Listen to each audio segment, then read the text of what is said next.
Rocking with the hottest boxing podcast in the land with your host, Coach Malachi Williams. True.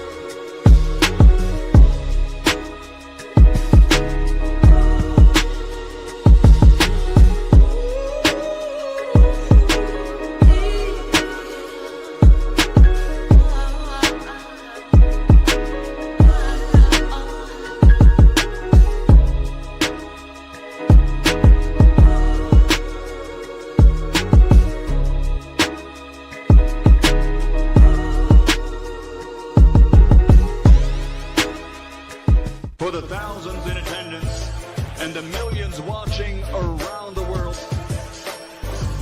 ladies and gentlemen, let's get ready to rumble! Yeah. What's going on, family? It's the boy Coach Malachi in the building. And we back. True Media Podcast. True Media Podcast, man. Yeah, man. Happy Thursday, man. The stickiest of the icky. You want to smoke with the old boy Rick Dane? I don't know why I'm laughing, but it's funny. Yeah, man. Happy Thursday, man. Happy Thursday, everybody, man. Yeah, man. You know it is what it is. Happy Thursday. I got the monitor up a little high right now. Get what I'm saying? I got the monitor up a little high, so you know what I mean? We got a bird's eye view of the situation. It's going to help me out. This is going to help me out a lot right here, boy, having the monitor up in the sky like that there. See, I got that monitor sitting up high you know what I mean? Got it sitting up high right there, that monitor there. I get to look up now, you know what I mean? I'm sitting there, man, just, you know. Shout out to Aquila. What's going on? Shout out to L. Harvey. Harvey, what the lit read, fam?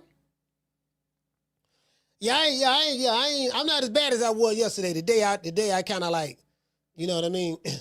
The day I kind of like, you know. Yesterday I overdid it. Yesterday I had don't hit. See, this what I did, right? I had don't hit the doggone. I hit the bomb.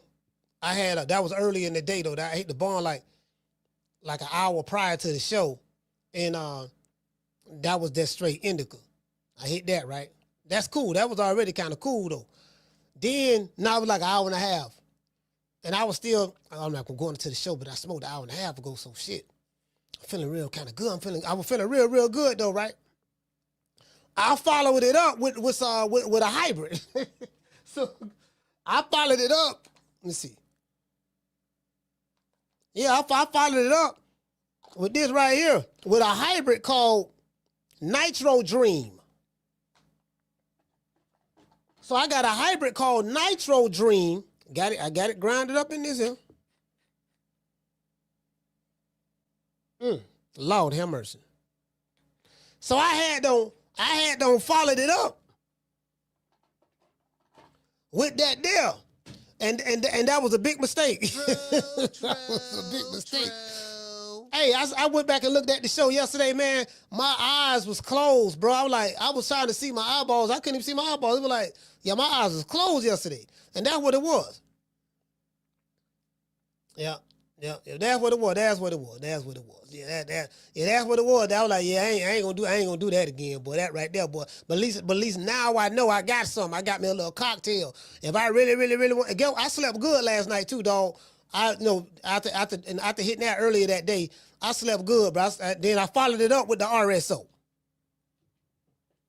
I told y'all about that RSO. That's that RSO. That's the resin. That's the oil. That's cannabis oil. This is cannabis oil, right? Boy, you get a motherfucking a grain of rice. Take 1 grain of rice. I want you to take that. If you do 2, boy, I don't know what to tell you. But if you do 1 grain of rice, just take 1 grain of rice and put that on like some potato chips or whatever, right? Put it on one chip and then just eat it. You know what I mean? I'm telling you. You gon' listen, you gon' sleep good. Boy, I slept so good. Hey, I slept good last night. Shit, it felt like it almost felt like that almost now. I ain't gonna say, but it almost felt like that sleep when I went under anesthesia. It almost felt like that. Almost. I ain't saying it did, but it went too far from it. So I just want to throw that out there. It'll do that to you. Anyways, yeah. But anyway, shout out to Big John. Big John, what's happening? Shout out to Mika. Yeah. You know what I mean? I'm on a little something today, but mixing that, but you know, cause hitting that doggone, cause I got some stuff called Crippy. I got some stuff called Crippy, right? Crippy. Them motherfucking Crippy boy, y'all shit. Nigga motherfucking Crippy. Nah, this right here is a sativa. I got a sativa, right? I want to see what this sativa like. Cause I made, you know what I mean? I need to try to, you gotta try to experiment. You gotta try to get the hybrid and mix it with this and see what it tastes like. You know, if you like that by itself and like that by itself, to put them together and see what it tastes like. Put together a cocktail or something, you know? I just can't do that cocktail shit before the show, cause that shit I was on stuck yesterday. I was on stuck like I was like, God damn, I was on stuck, boy. I don't know how I made it through that show. I was on stuck like a bitch. Anyway, doggone Mauricio Sulaiman. You know, he's my favorite crime boss, Mexican drug and cartel leader, you know, of the WBC cartel, the World Boxing Association cartel, the capo. You know what I mean? The capo, Mauricio Sulaiman. I'm not saying he need to be investigated by the feds or anything. I'm not saying that, but all I'm saying is, you know, the we be crooks, the World Boxing Confederation cartel, you know, the capo, the chief, you know, El Chapo's cousin, that's allegedly, I gotta say allegedly out there. You know, Mauricio Sulaiman, you know, bro, when I tell y'all this is what killed American boxing, this is it. That's why I say when I be sitting here, people like Sean Zartel, and I like Sean Zartel, he all right. And I like Sean Zartel. But when I be hearing him arguing, talking about the machine, yeah, see what we got to do now. See, all the sanctioning bodies got to come together and unite with the American promoters. They got to unite with Bob Arum and unite with PBC and unite with Golden Boy. And we got to come together to form one solid front. That's the only way we going to be able to beat Turkey Al Sheikh them, because what they doing, I don't like that. So I'm listening to Sean. I'm sitting there smoking on my good green, listening to this fool. I said, look at this motherfucker right here. You trying to say some shit that listen, how you gonna go to the very same people who fucked it up? You want to go to them to save it? That's like going to the crook. That's like somebody breaking into your house, stealing your furniture and stuff, and then you going back to the crooks to help to ask them, man, can you help me find my furniture? Look, man, you broke into my house, dog. You broke into my house. You know, you broke into my house now, and you know what I mean, and you know what I mean, you stole my stuff. So what I need you to do, the windows broke and all that stuff there, man. You broke the windows, the door. I need you to come together with me and fix my windows and doors that you broke when you broke in my house and stole all my stuff. True.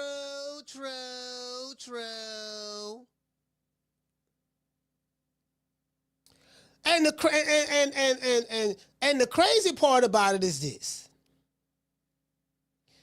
He makes a lot of content attacking Turkey Al Sheikh. Fine, I don't care. Talk about, Saudi Arabia, what they did to a reporter years ago, and they unalived the reporter that was from Saudi Arabia, but he came to America and he was talking bad about Saudi Arabian government. Then he went back over there after talking bad about the Saudi Arabian government for years, and he went to the U.S. Council, the U.S. embassy over there, and he was in a room, and the room, he's saying all this stuff there, right? He's talking about all this stuff. He's making these straw man arguments, right? And this is the flaw in all of his logic when it comes to this. All of his logic is just so flawed. But God bless him. He's so passionate. He's so passionate about what he does. He's so passionate. I think I remember he used to be on the Boxing Voice. I think Sean Zartel started out on the Boxing Voice. He started out on the Boxing Voice. It's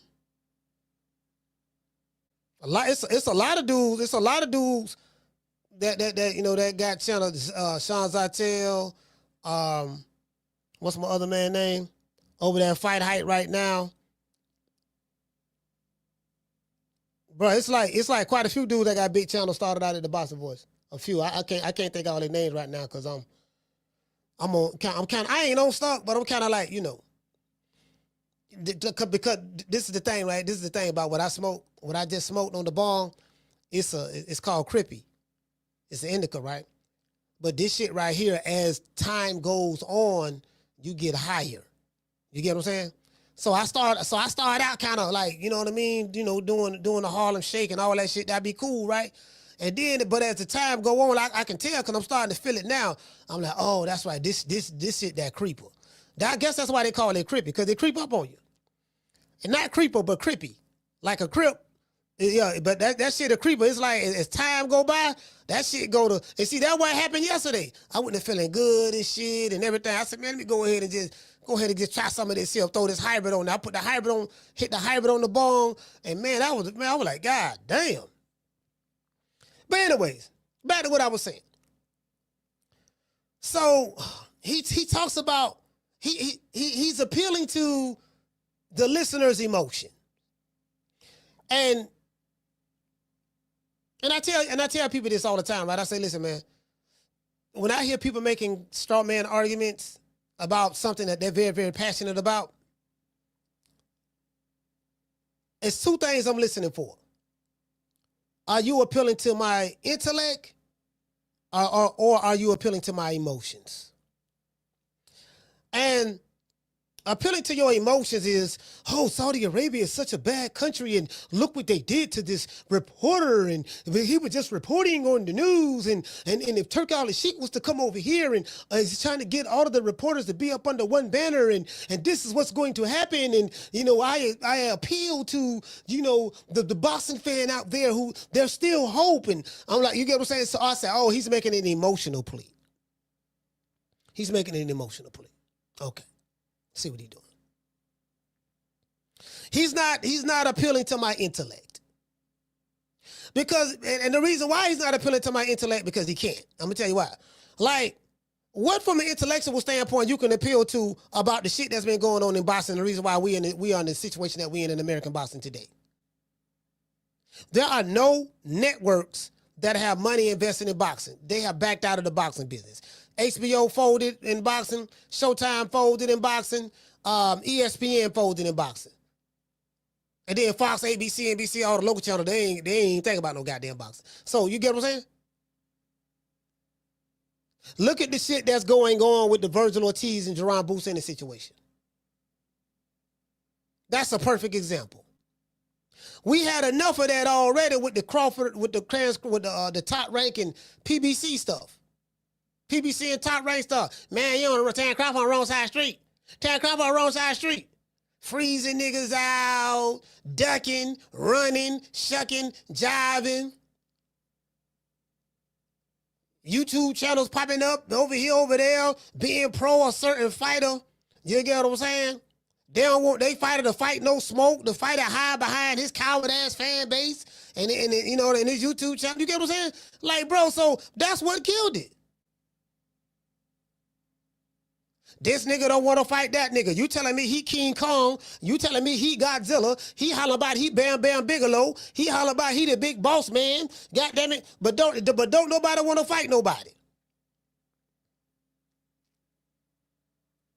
You telling me this boy from what the hell he from? El Paso, Texas? Where the fuck he from? You telling me this dude from Texas? Who supposed to be the best 154 pounder in boxing. Never had any negotiation issues. You ain't never heard nobody his manager saying nothing. Oscar ain't say, you get what I'm saying? Never. Then when it's time to prove that you everything they say you is, man, nigga, we need about $10 million, man. We need 10 mil, even though we ain't never been no champion. Yeah, we need about $10 million. Let's see, I need a pizza. I need a veggie lover pizza from papajohn.com. Let's see. I want a pepperoni pizza from Pizza Hut. Gotta give them Pizza Hut now, cause the Pizza Hut pepperoni pizza is better than Papa John. You know what I mean? Okay, goddamn. Oh, Lord have mercy. Let's see, goddamn, let's see, we got, you see, you got the, you know what I mean? You got the, what else you got to do now? You see who I'm trying to think. Goddamn, my mind went blank. Oh, yeah, you got to go to war with China. You got to go over there to China now. You got to go on over there now with Xi Jinping or whatever his name is. Got to go over there with him now. You know what I mean? By yourself. And if you can successfully do that, then I'll consider you coming back home. True. Nigga got to go through all this shit just to get a fight with somebody who you said is the best in the division. But when it come time to prove that shit, they throwing up all type of obstacles. I need $10 million. You ain't need $10 million to fight Mighty Mo Hooker. I need $15 million. You ain't need $15 million to fight doggone Erickson Lubin. Oh man, I need Lord have mercy, man. I need this nigga Booster. I need this nigga to, he got to run 20 miles the day of the fight. The day of the fight, yeah. And then we need him to wear 15-pound ankle weights in the fight as well. Cause 15-pound ankle weights on each ankle. Okay, so you want 30 pounds of ankle weights on him. Yeah. And you want him to run 20 miles the day of the fight? Yeah. Okay, what else you want? And another thing, I'm going to do my way in the day before. We going to make him do it like they used to do in the old school the day of. So he got to be 154 pounds, no later than 6 o'clock that evening. A couple of hours before we fight, right? Then he can rehydrate after 6 o'clock. You get what I'm saying? True. I say, damn, this mother, why you got all these stipulations for this dude? See, that be duck language. That be the duck language right there. That be the duck language. I said, this motherfucker duck. But the kitchen getting hot. You know how you have a duck. You know, you have a duck and you got the duck in the kitchen, right? Now, ducks is smart. They know what the kitchen is. And then, goddamn it, you don't turn that oven on, turn that stove on, and the duck go looking crazy like this here. And then the duck looking, did that motherfucker turn that in? Did that motherfucker turn that goddamn stove on? Shit. Then, goddamn it. Then you turn around and look at the duck, then the duck look at you, and all this fear was to go across the duck's body. Then the duck go to flapping and quacking. Nigga, hell no, I ain't signed that contract. No, I ain't fighting that nigga. No, I ain't fighting that nigga. I ain't fighting him. I'm telling you, I ain't fighting him. Find me somebody else to fight. I ain't fighting him. You get what I'm saying? And the duck then you got to try to grab the duck, but the duck don't flew over here. Then you don't ran over there to grab the duck. Then you don't flew back over there. Then when you finally catch the duck, you trying to pluck his feathers, and the duck pecking you with his beak. I'm like, God damn, you ain't do this for the other nigga. True.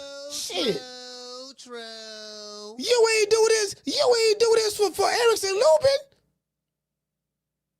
Man, you can't make this up, fam. Man, these dudes, bro, you can't, man, see, bro, this what Sean Zytel fighting for. No, we ain't doing that. Anyways, the WBC president defends Ryan Garcia versus Barrios. Oh, this was really gonna trip y'all out. Y'all want to hear something that trip y'all out? I'm finna read it to you right now.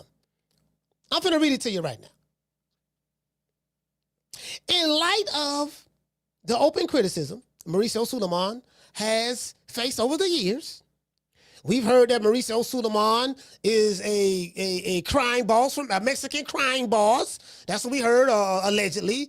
We've heard that, Mauricio Sulaiman, allegedly, we heard that, there's a lot of drug smuggling money, going on, extortion going on allegedly. We've heard things like money laundering. You know, El Chapo got to find where to put his money at. You know, stuff like that going on. Cricket. You know, sanctioning system that they have set up. You know what I mean? That's what they say. Allegedly, got to say all that allegedly now. True. I know Trump might want to have ICE. Y'all might want to have ICE look into that. I don't know. Again, I don't know. I ain't know. I ain't saying. I'm just saying. You know, I'm a law-abiding citizen. Anyway, that's what they say, right? That's what they say, right? In light of all of that criticism he's faced over the years, he's always found a way to justify some bullshit when it comes convenient for the criminal organization better known as the WBC, allegedly. True. Mauricio Sulaiman understands the criticism his sanctioning body organization has faced for approving a welterweight bout with title holder Mario Barrios and previously unranked Ryan Garcia. Y'all heard that right. Now, all of us in here been watching boxing a long time. I've been telling you guys, I can get anybody in this chat ranked in the ranking system. Remember me telling y'all that? All you got to do, make a phone call, shoot a nigga a couple dollars, and I can get you in the top 10 right now. Definitely with the WBC. This how it go. Hello, El Chapo's. This is El Chapo's assistant hitman. What's going on, Mauricio Sulaiman? Hey, Mauricio. Yes, who is this? Mauricio. This Coach Malachi. Oh my gosh, Coach Malachi. Oh, you bitch ass nigga. Why are you calling me? You know, you're calling me the WBC. You know, we are an organization of prestige. You have been saying some very, very untruthful things about our organization. Mauricio, look, man, ain't nobody trying to hear that pussy shit. Listen, check it out. Listen. Mauricio, I got a couple of fighters. I got a couple of fighters in the chat right now. I wanna get them ranked in the top in the top 10. You know, in the WBC. I need you to rank them right quick. You know what I mean? Do they currently have a ranking right now? No, they ain't ranked right now. But we trying to get them in there. You know, do you know that our organization, the WBC, you know, we do not. You know, in order for any fighter that is not ranked to get a shot at the title, he will have to go through the ranking system and work his way up the ladder, just like everybody else. And once he does that, then, you know, we would look at him and we deem it appropriate. Once he work his way up through the ladder, he can get, you know, a shot at the title. True. Hold on, Mauricio. Yes, what is it, Coach? I'm finna hang up. Listen, did you get that briefcase? What briefcase is that? You know, the briefcase, you know, the brown and gold briefcase with the $250 in it. You know what I mean? In a $75 Amazon gift card. Oh, wait. Hold on, let me talk to my secretary. Sarah. Yes, Mauricio. Is there a briefcase in there? Yes, a brown and gold one. Oh yeah, it is. Open it up. What's in there? 200 smackaroos. 200 smackaroos? Yeah. Okay, guess, Coach, how much you say that? How much you said was there? $200. How much was the gift card? $75. All right, okay, I'll work with you this time. But okay, what is it? What is it, Coach? Who you want me to get in there? All right, look, I got Big Mason. Man, from, you know, he from Flint, Michigan, man. We trying to get him in the top 10 right quick. You know what I mean, baby boy? See you work that out. Okay, Coach. Okay. Listen. His first fight got to be a title fight now. We got to give him a title fight. You know what I mean? I told him I'm gonna make him a champion this year. So, you know, 2026, I need that title shot. Okay, don't worry about it. We gonna work it out. That's how that work out. Listen, y'all heard that right. Ryan Garcia was previously unranked. The man was previously unranked.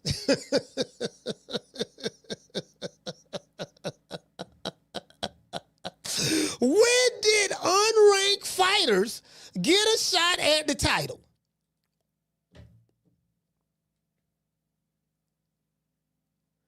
So this is why I don't be like, nigga, y'all sitting here talking about, you know, the sanctity of the sport and we have rules, and like this man don't even follow their own rules. The man don't even follow his own rules. What rules? They ain't got no rules. They just be making shit up. Oh, Terrence Crawford, he's supposed to give me my $300,000, you know, sectioning fees, and he didn't want to do it. And it's, you know, we have rules at the WBC. Bro, like, you don't have no goddamn rules. They taking, this man was unranked. fresh off of getting his ass whooped by Rolly Romero. The man, check this out. Bro, you can't make this up. This man getting back-to-back title shots coming off of losses. Okay, you beat Devin Haney. Then it got overturned because you cheated. So that was made to a no contest. You were suspended a year. You had the Ostarine in your system. When you came back and forth, Rolly Romero, without the Ostarine, Big Rolo put hands and foots on you. Rolly Romero. Ryan Garcia was an 11-1 favorite to beat Rolly Romero. Did y'all know that? Ryan Garcia was an 11-1 favorite to beat crayon eating, short bus riding, dark tinted windows, yellow bus, coloring book drawing Rolly Romero. He got outboxed and got dropped by Rolly Romero. This is the same Ryan Garcia y'all been telling me was elite because he got a left hook. What elite fighter lose a 12-round decision to Rolly Romero? Name him. He was an 11-1 favorite. Oh, Lord have mercy. Anyways, as I said before, in light of the open criticism that Mauricio Sulaiman has faced over the years, he's always found a way to justify some bullshit. When it's convenient for his criminal organization, better known as the WBC. Mauricio Sulaiman understands that the criticism his organization has faced over the years for approving a welterweight title bout between the WBC title holder, Mario Barrios, and previously unranked Ryan Garcia. This what this fool say. The WBC president nonetheless defended its decision to move forward with the fight. They've expected to meet on February the 21st at a venue yet to be announced. So apparently this fight is signed, sealed, and delivered, but we haven't seen nothing yet, right? But the fight's supposed to be February 21st at an undisclosed location. I'm gonna see can we get that fight right here in the West. See can I get this fight to Tampa. I'm gonna see can we get the fight in West Tampa. Look here, dog. Y'all come to West Tampa. Throw the fight at West Tampa, dog. Y'all might well come on over here. You hear what I'm saying? So motherfucker be unranked and get title shots now. This the shit. Oh, we got the Turkey Alley Sheik, TKO boxing. It's gonna be over with for us. No, it's gonna be over with for y'all. It ain't gonna be over with for the fans. True.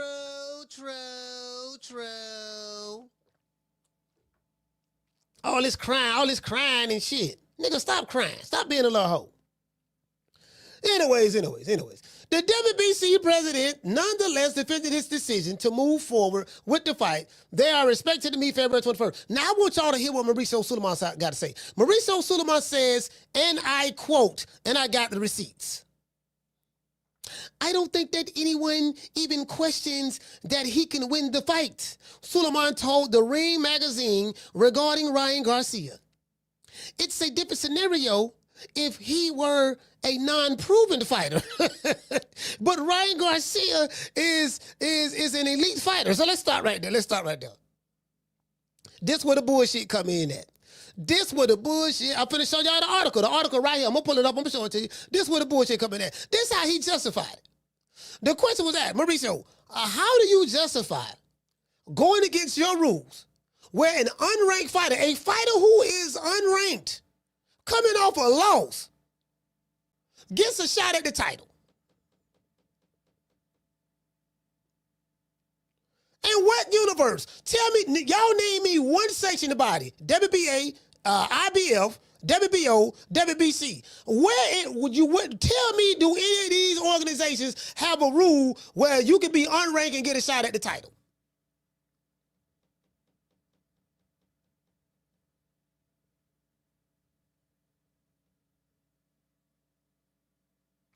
Wait, y'all go ask Chat GPT. Y'all go ask Chat GPT that. Say Chat GPT, yeah.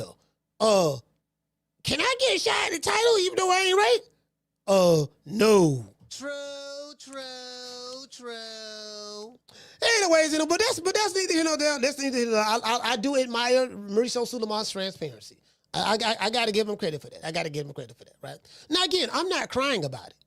I just want to talk some shit about it. That's all. Because that's what we do over here. We talk shit, laugh, kiki, and then we move on to the next subject matter. I like talking shit about it. You know what I mean?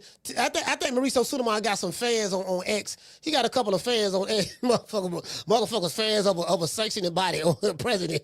Yeah, nigga, I'm fans of Mauricio. You know what I mean? Okay, come on, man. This motherfucker got a fan base, so we might as well shit on them too. You know what I mean? You know, we equal opportunity over here. Now, this is what Mauricio said. He said, I don't think that anyone can even question that he can win the fight. What the fuck that mean? Mauricio told the Ring magazine regarding Ryan Garcia. It's a different scenario if he were a non-proven fighter, but Ryan Garcia is an elite fighter. Based on what?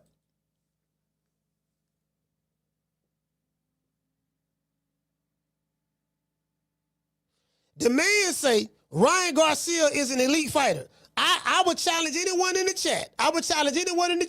Can you give me some examples of anything that Ryan Garcia did that's elite in boxing? He's an elite fighter. Based on what? Who did he beat that made him elite? That rhymes. Who did he beat that made him elite? How many elite fighters have Ryan Garcia fought? How many elite fighters have Ryan Garcia beaten?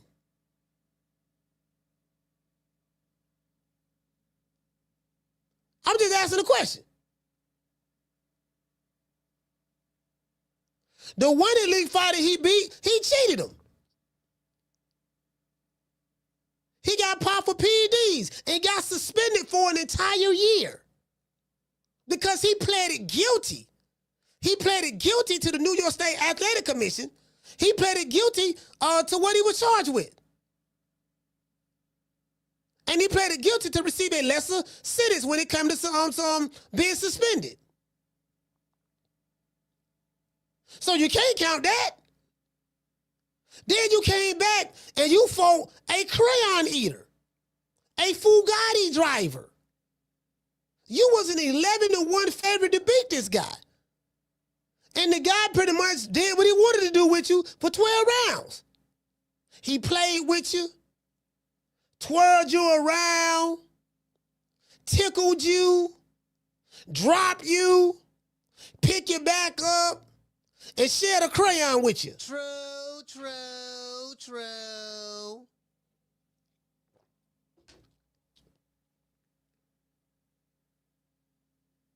But then now he get a shot at the title. And I ain't tripping. I know what it is. You get what I'm saying? So anyway, so Mauricio Sulaiman says as I continue, he can certainly win the fight, meaning Ryan Garcia. He said, you cannot only be judged by your last performance. so Mauricio say, you cannot only be judged by your last performance, man. I do know he lost to Rowley, but that shouldn't be the reason why he can't fight for the title. I know he coming off a suspension after being a drug cheat. I know he said racist stuff online, about George Floyd and black people and all that stuff. I know he said that, but yet it's still, that should not be the reason why Ryan Garcia should not be able to fight for the title. True.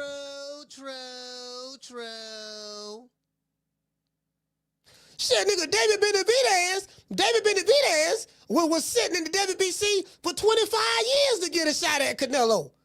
He couldn't get a fight. He couldn't get a fight with the WBC champ, Canelo, forever. He couldn't get one. Man say, fuck, I'm just finna move up. Ryan coming off a suspension, knockout loss, suspension, unanimous decision loss. being unranked to a title shot. Okay, we know why. We know what it is. And he's going to explain why he's doing it. He's going to explain it right here, right? Mauricio Sulaiman said this, right? He said he can certainly win the fight. You cannot only be judged by your last performance. He said it's certainly something to consider, but his overall track record is that of a very good elite fighter. so Mauricio said, "Look, we just can't consider this. What happened in this last fight? He had shoulder surgery, dog. His shoulder was hurting, dog. You know what I mean? Man, shoulder hurt, man. That's the only reason he lost, bro. So man had to get shoulder surgery, all that stuff there. So we factored all of that in. And then, it is something to consider, but however, his overall track record is that of a very good elite fighter. So, okay, let's start right there. Let's look at the track record. Let's look at the track. Shout out to the Boxing Don. Let's look at the track record. Mauricio, I got the receipts. I'm gonna show y'all the article. You know I got the receipts. Let's look at the track record. Mauricio Sulaiman saying his overall track record show that he's a very good elite fighter. Okay, let's look at that. Which fight you want to point out? Which fight you want to point out? Okay, all right. Okay, let's pull up his resume. Let's pull up Ryan Garcia fight. All right, let's see. Mauricio Sulaiman, you making me do this. You're making me do this, Mauricio. I ain't want to do it, but you're making me do it. Let's see. Crying, lying, racist, Garcia. All right, cool. Let's pull this motherfucker here up. All right, King Lie. Now, you know what? Okay, we go. Let's do this. You know what? We go. He say what he said. He said he can certainly fight. What he said something about but his overall track record is that of a very good elite fighter. Okay, cool. It's going on over here. Shit, class is in session. All right. Let's see. He 24-2. Right. All right. And he's chinny. He done been dropped twice. Tank dropped him, and doggone Rolly Romero dropped him. So we know he's chinny. He's chinny. He's been dropped before, right? That's what y'all say. That's what y'all say, chinny, right? All right. So let's say his track record is that of an elite fighter. All right. Let's see. Let's see. He fought Jose Lopez. Okay. All right. All right, let's see. Romero Duno. All right, okay, Duno. Francisco Fonseca. All right, okay. That showed. Okay, Luke Campbell. He stopped Luke Campbell now in the 7th round. That showed he was an elite fighter. All right, Luke Campbell. Emmanuel Tago. That dude who ran 12 rounds. I remember that. Javier Fortuna. Remember what he did to Fortuna? 75-year-old Fortuna. Okay. Javante Tate Davis. Yep, Tate made him quit in the 7th round. Oscar Duarte. Oh, yeah, he was doing a booty roll against Oscar Duarte, turning his back, bending over, touching his toes. I remember that fight right there. Let's see, Devin Haney. Yeah, but he got popped with Oscar. He was a drug cheat in that. He had to cheat to beat him. You know what I mean? Yeah, that is true. And then Rolly Romero. Well, Crayon need Rolly Romero. Beat him in a unanimous decision. And he dropped him. Okay, so now what? True. Your best win was Luke Campbell, because Luke Campbell was an Olympian. That's your best win, Luke Campbell. But Luke Campbell ain't elite. Ain't nothing elite about Luke Campbell. His track record. Ryan Garcia. He's an all right fighter. Ain't nothing hellified about him. I damn sure ain't gonna say he ain't elite. Ain't nothing elite about him. Now he's elite when it come to taking selfies. When it come to taking selfies, he's elite. When it come to tweeting, he's elite. When it comes to the body shot challenge, he's elite. When it comes to that fast, quick left hook, he's elite. When it comes to being an overall fighter, ain't nothing elite about him. True.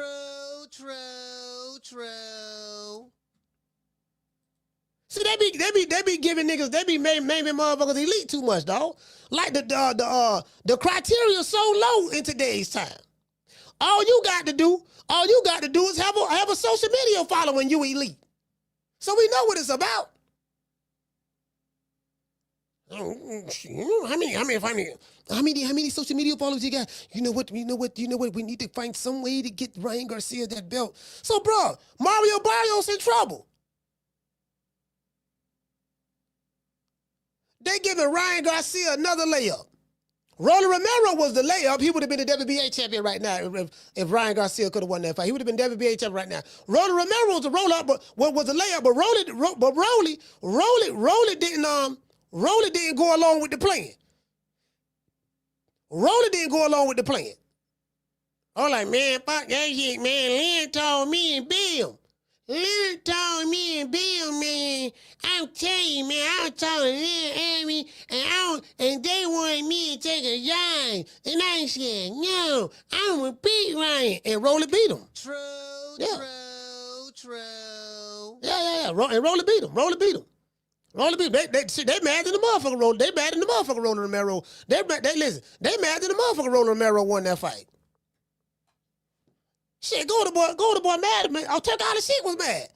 Because he wanted to make, because if Ryan win that fight, then the big fight would have been Ryan Garcia and Devin Haney, the rematch.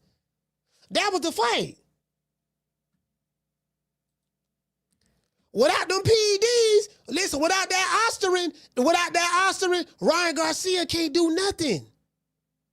Without that Osterin, boy, he can't do nothing. He's an Instagram model and a drug cheat. It's just that simple. The proof is in the pudding. So that's what this is about. Right? You get what I'm saying? So, Ryan Garcia, this is what Mauricio Sulaiman said. He said Ryan Garcia's marketability is undeniable.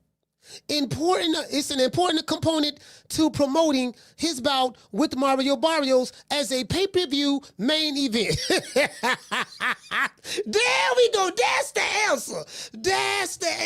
That's the reason why this fight is happening. Mauricio Sulaiman, being the businessman that is, and guess what, Mauricio, I ain't mad at you, baby boy. I know what it is, but just come out and say that. What you should have said was this. Let's forget all the fluff. Mauricio, yes, what is it, coach? What is it, coach? I say, why in the hell did you give Ryan Garcia, a guy who is unranked, right now at the moment, he is an unranked fighter. Why did you give him an opportunity to fight for the title when there's 20 niggas the waiting in line right now that's ranked? You got a number 1 contender right there supposed to get a shot at Mario Barrios. The number 2 behind him. The number 3 behind him. The number 4 behind him. The number 5 behind them. The number 6 behind them. The number 7, the number 8, number 9, number 10. This motherfucker ain't even on the radar. How you justify that? Well, coach, I'm just going to be honest with you. Not going to give you any fluff.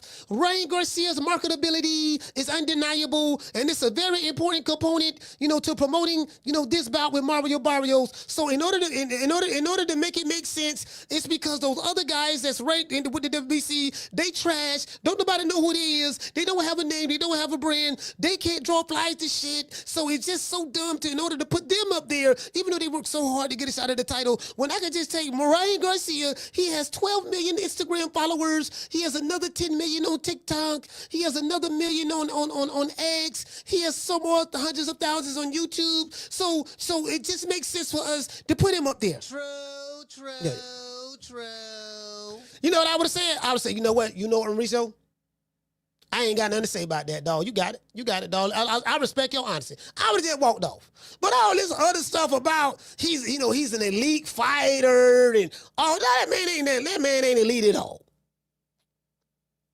That's it. He's an elite bigot. He's an elite racist. He's an elite Instagram model. He's an elite TikToker. But elite fighter? Nah. True. Anyways, the Victorville, California native was an 11-1 favorite to beat Rolly Romero 8 months ago. Rolly Romero dropped Ryan Garcia. What it was? Was it a right hand? No, it was a double left hook. It was a double left hook he hit him with. It was a double left hook. You get what I'm saying? So Mauricio Sulaiman then goes on to say He said, well, we have absolutely a track record of being very close to Ryan Garcia's career for many, many years. This is what Sulaiman said. He said, we have been public about his mental wellness situation for many years. So he talking about, okay. Listen, everybody that's a racist ain't going through no mental health. Let's just cut that out. Ryan Garcia is a flaming racist. What the comments he made on X tells you he's a flaming racist. I'm tired of y'all giving these racists cover for mental health. Yes, I do believe that mental racism is a mental disease. I do believe that. But come on now, we ain't finna, you know what I mean? We not finna play these crackhead games. One thing about me, we gonna tell the truth, and I'm about toe tagging and body bagging. You get what I'm saying? It is what it is, right? It is what it is. I'm the only one that's, you know, I'm gonna bring this motherfucker. I ain't playing with it. Anyways.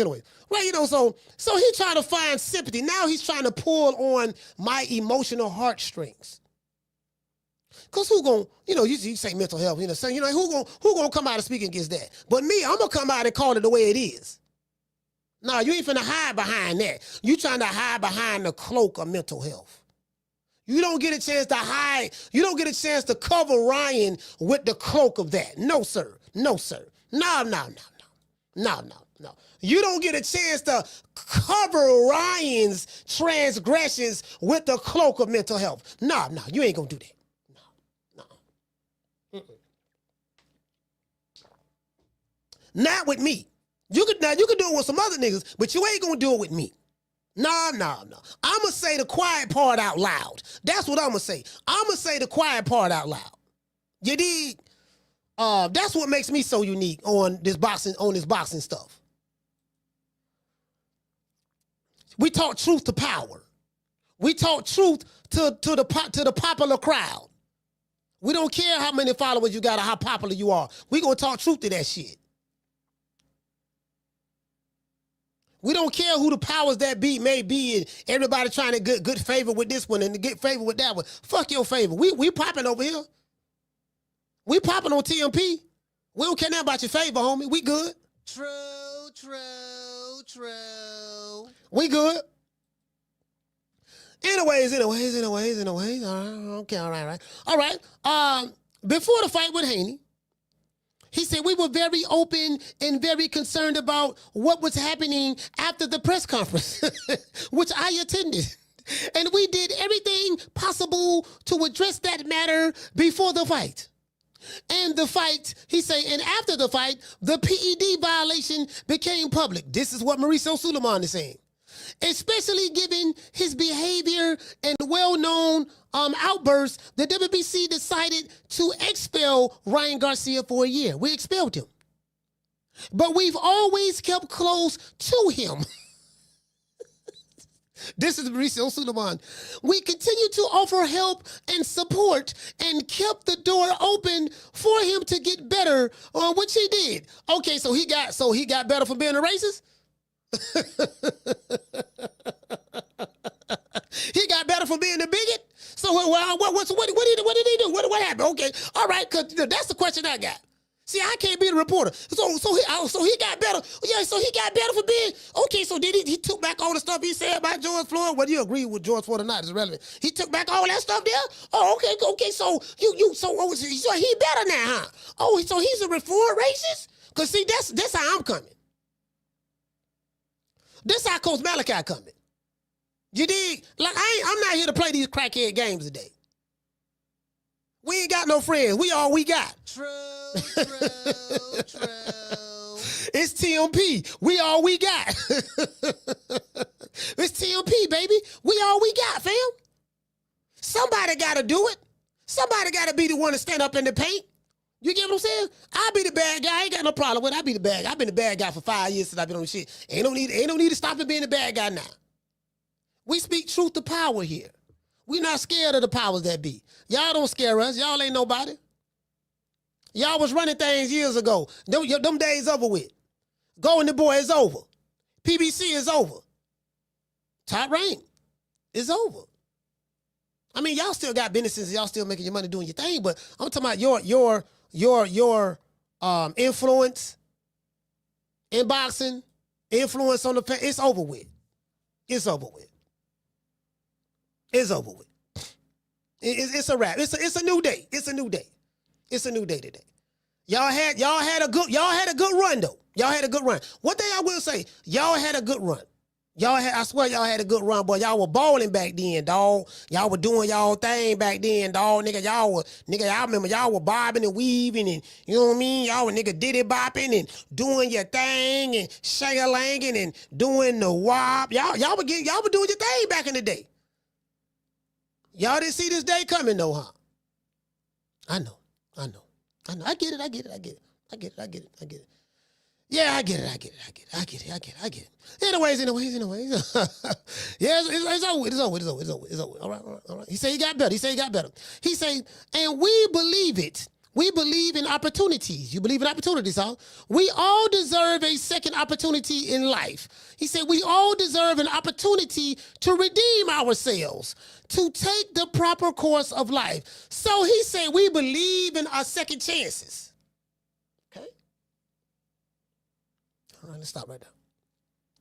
Because y'all damn so hung in there with Jamal Charlo. Y'all hung in there with Jamal Charlo, boy. Jamal Charlo went 3 years without even having to defend the belt. Y'all, they just let Jamal Charlo kidnap the belt. Oh, well, Jamal, he's going through things. He's not ranked right now. We feel, we're working through him with it. I say, look, Mauricio, we ain't got no problem with that.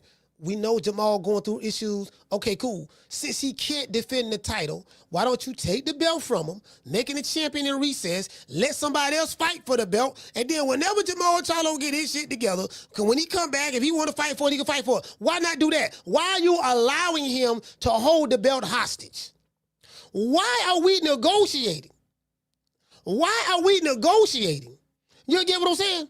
Why are we negotiating? Like this is a hostage situation. Jamal Charlo. Yeah. What's up? Lions only.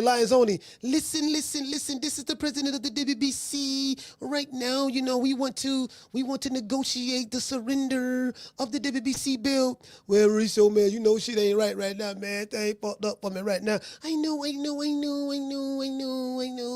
But it's been 2 years now. It's been 2 years. And we can't let it go 3 years because we're not making any money off of the belt. Oh, Mauricio, man, don't worry about the money, man. That's the problem, man. You always worry about the money, man. But what about me? Okay, Jamal Charlo, okay. I tell you what, I talked it over with Al. Al gave me a couple of dollars. We're gonna give you 1 more year, okay? And after that, we're gonna have to do something. So we know how it go. So you don't negotiate it. So they trying to get Ryan. See, y'all don't see what's going on. The boxing, they trying to make Ryan Garcia a champion. They tried to give him Rolly. Rolly didn't cooperate. So now they giving him Mario Barrios. Now they giving him Mario Barrios. Now Mario Barrios is trash. I ain't gonna lie, he is trash. But I ain't gonna lie, I think I'm gonna ride with Mario on this one. Fuck it, I'm gonna ride with Mario. I don't like Ryan, so I'm just gonna ride with Mario anyway. I'm riding with Mario. I don't like Mario Barrios neither. I really don't like these one of them, but I'm riding with Mario Barrios. Fuck it. You know what I mean? Like, fuck it though. You know what I'm saying? So yeah, absolutely.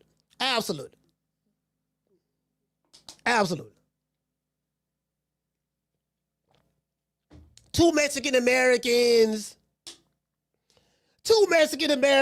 fighting each other. You get what I'm saying? Fuck it. I gotta pick one. You know what I mean? So I'm gonna there ride with Mario. Fuck it. I'm like, shit, bro. Ryan just lost to Rolly. Shit, you can't beat Rolly. Shit, you know what I mean? I ain't, but he in the left. Shit, goddamn it. So hold on. Let's see what the odds is. I might put a couple dollars on motherfucking shit. Hold on. Let's see what the odds is on this fight right here. Shit. Fuck, they talking about shit.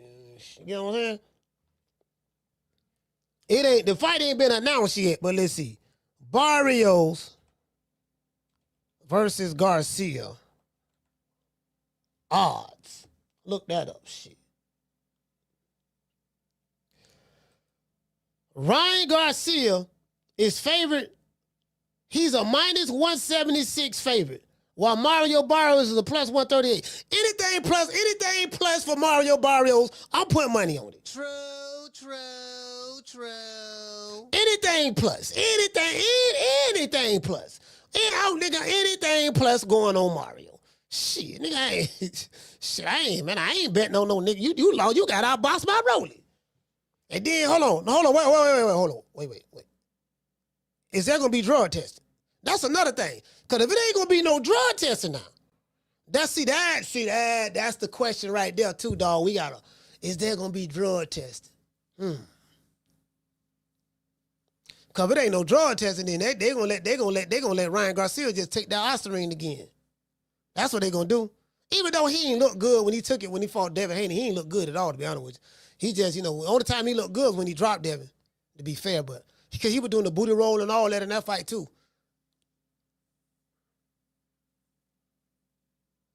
Mario Barrios got Joe Goosen training him. Mario Barrios got Joe Goosen, Ryan Garcia, old trainer, training him. Nigga Joe Goosen over there showing him all the tricks of the trade. Joe Goosen over there saying, look, this motherfucker ain't got but a left foot. That's all you got. Y'all got to worry about the left foot. Don't keep that jab on him. We gonna show the distance range, keep that jab on him. As the fight go on later in the rounds, he get kind of tired and shit, fatigued. His daddy training him. You know what? I'm putting money on Mario. True. Yeah. Y'all put money on Mario. I'm gonna put money on Mario. Ryan Garcia daddy training him. He got Henry training him. Henry training him, and then Joe Goosen over there training Mario. He say, Mario, I got you, baby. Don't even worry about it. I'm showing you how to whoop this app. This shit easy. If Rolly can beat him, you can beat him. Bro, listen. If Rolly can beat him, Mario Barrios can beat him.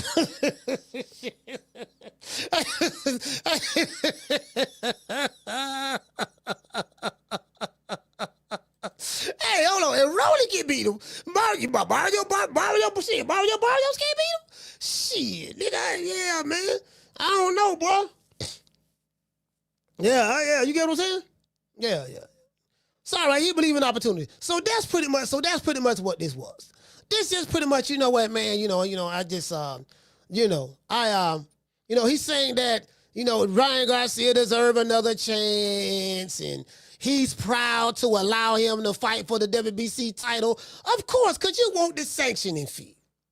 Bro, let me tell you something. Whole head cheese. Mauricio Sulaiman would get less money from a whole head cheese with a belt than he would from Ryan Garcia.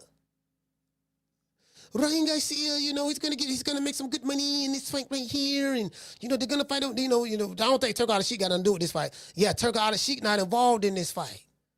It ain't gonna be no drug testing. This is a golden boy. This is a straight up golden boy. Is Turk Al-Sheikh involved in this fight? I don't think so. I don't think Turk is involved in this fight. I think this is a straight up golden boy PBC put together fight. It's gonna be on the zone, I think. Yeah, they gonna be. Yeah, that's what they trying to do, dog. And listen, if Turk Al-Sheikh ain't involved, it ain't gonna be no testing. Okay, Ryan, this is your opportunity. Now we don't give you 3 chances. You were supposed to beat Devin Haney clean. That didn't work. Okay, then you got caught. Fuck. Then you were supposed to beat Rolly Romero. That didn't work. He outboxed you. And then now we give you another chance at Mario Barrios. Now if you don't do it this time, if you don't make it this time, I'm not going to give you any more chances. Please win. Listen, don't worry. If you go 12, if you make it close, just try not to get knocked down. If you make it close, we got it worked out already with the judges because I really want you to win that belt because we ain't really getting a lot of money from Mario Barrios with that sanctions belt. So please, just do everything in your power. We got everything worked out. To this day. I already know what's going on. Yeah, I don't know what's going on. They're trying to get that boy that belt back. Then he gonna run around and holler about he the champ and this and that. I got to hear all this TikTok babble and then I got to deal with the TikTokers on Ryan Garcia's behalf and then I got to deal with the Instagram models on his behalf. I got to hear all this shit. They're gonna be coming over here talking about, Ryan, Ryan, he knows 95% of his fans is teenage girls. So, anyways, hey, what to say, Harvey? He say that's the way of looking at it, Coach. Man, I'm trying to tell you what it is. Hey, Harvey. Hey, see how we don't crack the case? We don't crack the case. Hey, Harvey, we don't crack the case, fam. I watched a lot of Columbo growing up. When I was growing up, I used to watch shows like Magnum P.I., Columbo, Cannon. You get what I'm saying? The A-Team, Hawaii Five-0, Hill Street Blues, Cagney and Lacey. You get what I'm saying? Law and Order. Inspector Gadget. You get what I'm saying? Just all that stuff. Scooby-Doo. We used to have to find stuff down, and there was always clues and riddles, and we had to solve mystery crimes and stuff. I watched all that, fam. I watched all that. I watched Barnaby Jones, One Shot Barnaby. I used to watch Barnaby Jones too. Barnaby Jones. I watched a lot of that. You know what I mean? Beretta, Kojak. Used to watch Kojak too. Kojak came out in the 70s. Kojak came out in the 70s, played reruns, and Kojak, to watch Kojak too. You get what I'm saying? Watched all that. And Matlock. Before Matlock, it was Perry Mason. You get what I'm saying? Yeah, I know a little something. I know a little something now. Believe that. You know what I mean? You know what I mean? Yeah, in the heat of the night. Somebody said in the heat of the night. Miami Vice. I used to watch a whole lot of Miami Vice now. Whole lot of Miami Vice. Watch a lot of that. Yep. Cagney and Lacey. Yep. Cagney and Lacey. Used to watch a whole lot of that too. Hill Street Blues. Whole lot of that too. Whole lot of that there. Doggone Spencer for Hire. Watch a lot of that too. So it's very easy for me to solve these type of cases. It's very easy for me. Starsky and Hutch, that came out in the 70s. Watched a lot of Starsky and Hutch with Huggy Bear was in there. You get what I'm saying? It's very easy for me to solve these type of cases I have over 40 years of experience when it comes to crime fighting. When it comes to crime fighting, I have over 40 years of experience because I've been able to watch all of these magnificent TV shows that I just mentioned to you on this show. You get what I'm saying? If you ain't come up in that era, you ain't no good detective. Yeah. You get what I just want to throw that out there. Anyway, before we get into the show, y'all know what time it is. I want to dedicate this show to the hood. I want to thank the whole hood who came out here. I love y'all. I did this for the hood. Y'all know I beat that boy. Yeah, man, I came up. You get what I'm saying? I came up in that hell of an era right there. That was a hell of an era right there. Hell of a. You get what I'm saying? Shout out to Tila. Tila, what's going on, Tila? You got to let these jitterbugs know, man. The jitterbugs, see, check this out, jitterbug. I was through with it before you knew what to do with it. To this day. You get what I'm saying? Yeah, I've been knowing what it was. Hey, check it out. I would think about Great, right? I would think about Great. I say, man, this motherfucking Gray, man. Shit, this Gray a hell of a nigga, boy. Gray is a hell of a nigga. Gray don't give a damn about nobody but his goddamn self. I was thinking about when I was telling y'all Monday, right? Hold on, but let's play this shit. I just want to play it one more time. Just one more time. One more. Just for the roll. Because, this is the teaching moment. This is the teaching moment for everybody. Come on, Coach, man. Don't start that shit, man. Cut me off, won't let me talk or nothing, man. Don't start that shit, man. God damn. I hate that shit, man. And that rag in my ass, that coke smoking ass, be a hand to somebody. Hey, let's talk. Don't start that shit with me, man. Come on. Now, I'm gonna be honest with y'all. When I heard that, I came out of anesthesia, right? You know what I mean? I was at home. I finally went home, and y'all know we did a show later on that night, and I was in a different state of mind at that time. I was really at my most truthful moment in my life, and that day, that show right there, the day Monday night, we did a show Monday night. Y'all might want to check that out. That shit right there was a motherfucker, boy. I meant every word I said though. Be honest with you. When I went back and listened to it, I said, yeah, I meant that shit. Whatever I said, I meant it. Anyway, I said, damn, man, Gray called on the nigga. I told him, I said, Gray, I'm at the hospital, man. He don't even know what I'm at the hospital for. The people, listen, man, the people calling me back. Okay, look, man, we finna all right, Mr. Williams, got to go to the back now. You know what I mean? Change the clothes, stuff like that. And we finna talk to the doctor and anesthesiologist. The anesthesiologist, right? Finna go talk to him. Gray wasn't trying to hear none of that. Gray wasn't trying to hear none of that. Gray, you know, I had to hang 20 minutes, I had to hang the phone up on him. Gray called back. Gray, this the type of nigga Gray is. Shout out to Gray, he gonna hear this. This the type of nigga Gray is. You can be on your deathbed about to die. Gray calling and talking to you.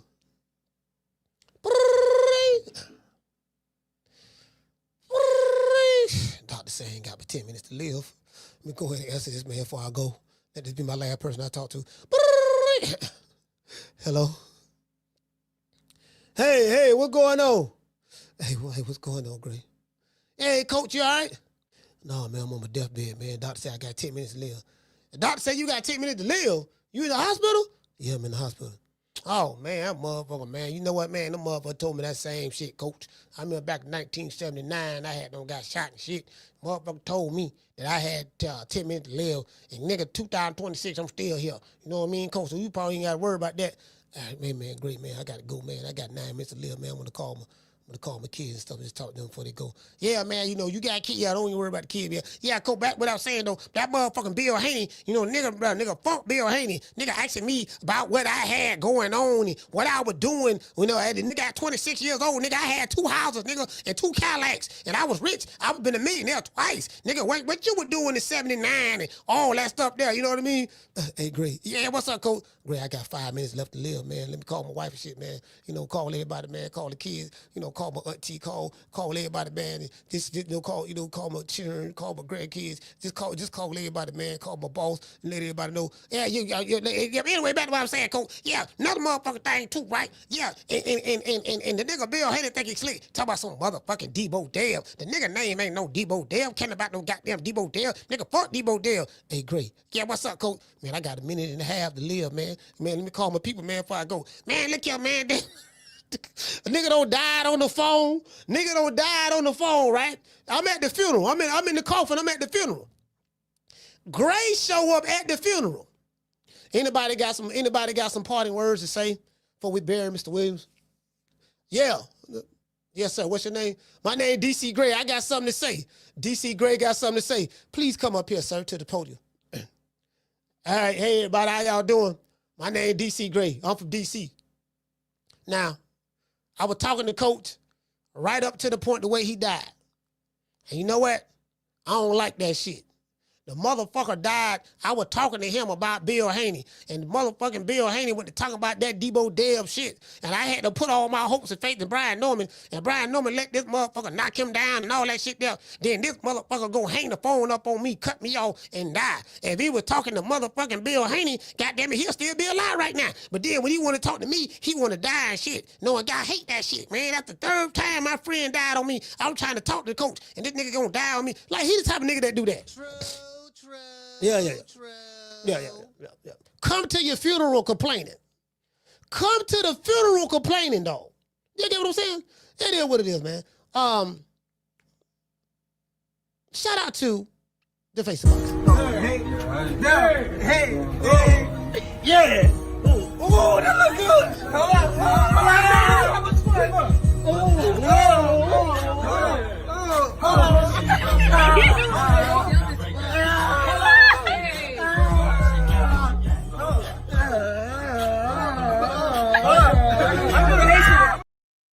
Man, that motherfucker selfish, dog. He just selfish. Gray don't give a damn. Gray don't. I mean, come on, man. God damn, Gray. Hey, man, y'all hit the like button for the old boy. Good evening, everybody. My name's Funk K. And thank you for watching True Media Podcast with Coach Malachi. True Media Podcast. Did I say that right? Huh? Well, anyway, I got a question I want to ask. Why is it so hard for y'all just to simply hit that damn like button? Huh? Now, Coach Malachi get up every day entertaining y'all when he could really been going out there chilling with his family, eating some neck bone and rice or something like that. But instead, he chose to come up here to entertain y'all, and y'all ain't hitting the like button. Now go hit the like button. Why you ain't hit that like button? Huh? Go hit that like button with your hard head cheese looking self. Coach Malachi doing a hell of a job. The least you can do is hit the like button, y'all. Yeah, man, look here, man, this motherfucking great. this nigga here. Then Bill called the show. Bill called, oh, goddamn. Hey, I ain't gonna lie, Bill got his get back, though. Bill got his get back. I ain't never seen a nigga run gray. That nigga ran gray off the block. Bill ran gray. Bill ran great off the block, fam. Oh, no, man. DC y'all got to hold this L for the rest of the week. Y'all can come back next week. J-Rock, if you in the chat, hey, look here, y'all got to hold this L for the rest of the week now, man, because Gray done got ran off the block by Bill now. Bill Hayden done ran him off the block, so y'all can't talk for a week. Now, y'all, Monday, you can say something Monday. Come back Monday, you can say, nigga, Gray let down the whole hood. Gray let the whole hood down in DC. DC bad in the buff. Nigga, I thought you was finna check this nigga. Why you let this man come here and just make you tuck your chain like that? And, nigga, you done hung the phone up. You the first one to get off the phone. You the first one to get off the phone, Gray. Gray, you the first one. Come Debo. Who? Debo. What's up, y'all? What's up, Red? What you got on my 40, homie? Hey, man, we finna get ready to drop these phone lines after we pay some bills. You dig? Sitting in county jail right now for child support, driving on a suspended license, or a missed court date? Don't even trip. I made one phone call to IT bail bonds, and they had me out the same day. No judgment, no games, just real people who move fast. If you or a loved one is locked up in the city of Tampa, call IT bail bonds at 813-231-2663. IT Bail Bonds is located at 6201 East Hillsborough Avenue, Tampa, Florida, 33610. IT Bail Bonds. When freedom is on the line, call IT. Yeah, man, with freedom on the line, man, call IT, man. Y'all know what it is. Just in case, I mean, just in case y'all out there about that life. I can't do a day, boy. I swear to God, I can't do a day. Out there enough time. Boy, I can't do a day, boy. To this day. Not one day, I'm telling you, boy, I am a law-abiding citizen. Tell you that shit right now. Anyways, hey, Wreak Havoc, what you say, Wreak Havoc? Wreak Havoc say ran off on the plug twice. Ran off on the plug twice. Yeah, shit. I'm like, man, shit. Gray won't even let a nigga die in peace. Can I die in peace? See, that's the thing, right? Nigga, you gonna get plenty of rest where you going, so you might as well just talk to me. You might as well just talk to me till, and till just talk to me, goddamn it, till you can't talk no more, cause, you ain't got to worry about getting no rest right now. Shit. Now, you finna get plenty of rest in a minute, so you might as well just talk to me, goddammit. Anything you want to confess, just go ahead and confess it, dog. Just tell me, dog, is this my son or is your son? I've been taking care of this little boy for about 21 years. I ain't sure. We ain't took no DNA test. But people been telling me that this really your baby. This your baby? You know what I mean? Because if nigga ain't my son, let me know right now. At least tell me that, dog. I'm just trying to find that out. Tell me, what you finna say? I'm finna tell you right now. What you finna tell me? Oh, God damn it, this motherfucker, nigga, you better not die on me, nigga. Tell me this my son, nigga. Tell me this my son. Wake up, coach, wake up. Nigga, I don't came all the way away from D.C. and goddamn it, for you to, if I was motherfucking Bill Hader, nigga, you wouldn't have passed.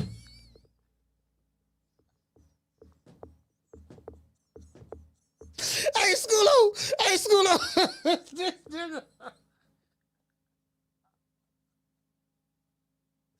Man, oh my God, bro. This nigga here, boy, is a motherfucker, fam. Man, boy, them DC cats, them niggas from DC, a motherfucker, man, DC cats, a motherfucker, man. Like, how you just gonna disregard everything just for what? You wanna talk some shit? Call me. Start some shit, bitch. Sup, fool? You gonna talk shit about me, homie? Where you from? Hundreds of niggas is waiting for your motherfucking call, and they all talking shit about you right now. Call the coach at 530-494-9636. We waiting on your bitch ass. Hey, Tila say what Tila say. She say, Gray found a friend in you, coach, but he wants your undivided attention.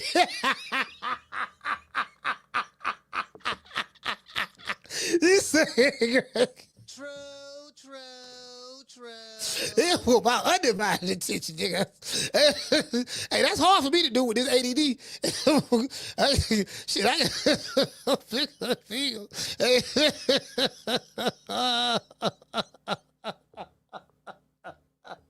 Man, this man, he a man. Oh man, bro. Bro, like, hey, listen, fam, check this out, fam. All I'm saying, hey, tell that to him. All I'm saying, fam. This all I'm saying. Listen, motherfucking great man. I said, man, this nigga. I was sitting there thinking about that shit earlier today, right? I said, you know what, man? I can imagine Gray. I can imagine Gray at my funeral, like nigga just complaining at the funeral. Yeah, the nigga died. I was talking to the nigga, man. The nigga hollering about he got 10 minutes to live. Oh shit, nigga. You motherfucking talking to Bill Haney, goddammit. You've been living longer than that. You know what I mean? Shit, what the fuck you going dying and shit? Now I'm here at your goddamn funeral laying that motherfucking coffin. Motherfucker, and what the fuck you died on me? Nigga, get your ass up. Nigga, I ain't finna talking to you. Like, I can see him at the podium just snapping on a motherfucker. Like, great, the man gone. It's over with. Is he gone? You get what I'm saying? Like, man, shit. But that's some selfish shit there, boy. That's selfish. I ain't gonna lie. That is kind of selfish. He don't care about nothing. hey, you get what I'm saying? Man, I'm trying to tell you, man. Hey, Tina, what you say? She say it's true. He say even on your deathbed, man, this man here, man. Hey, Tina, man, motherfucking great. Hey, what you say? What you say, Lee? He say that's okay. We'll be talking again. Yeah, damn sure will. Damn sure will. That motherfucking upper room. The upper room. Motherfucking upper room, boy. Shit. Hey, what did say, Marta King? She say, she keeping it in the bean. He say, Gray letting coach breathe without. Hey, Grace say, hey, Grace say, hey, Grace say,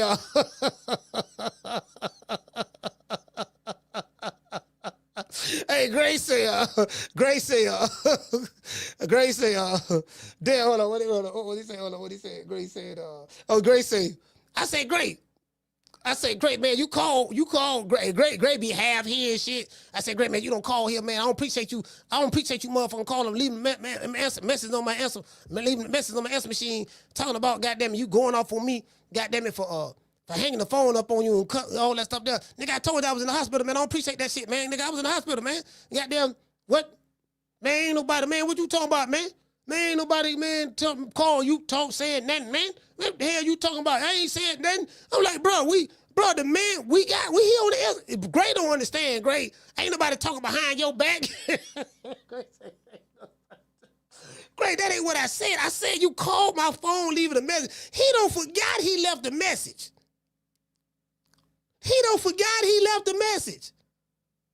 You know, yeah, ain't nobody talking behind your back. All this up there and shit like that. You know what I mean? Ain't nobody talking about you. Don't nobody know you, nigga, but me. He said, don't nobody know me but him. Grace say, don't nobody know me but him. Hurting the group. I'm the best thing ever happened to this damn group. Nobody's bigger than the group. Y'all ain't stupid. I'm the one selling the records.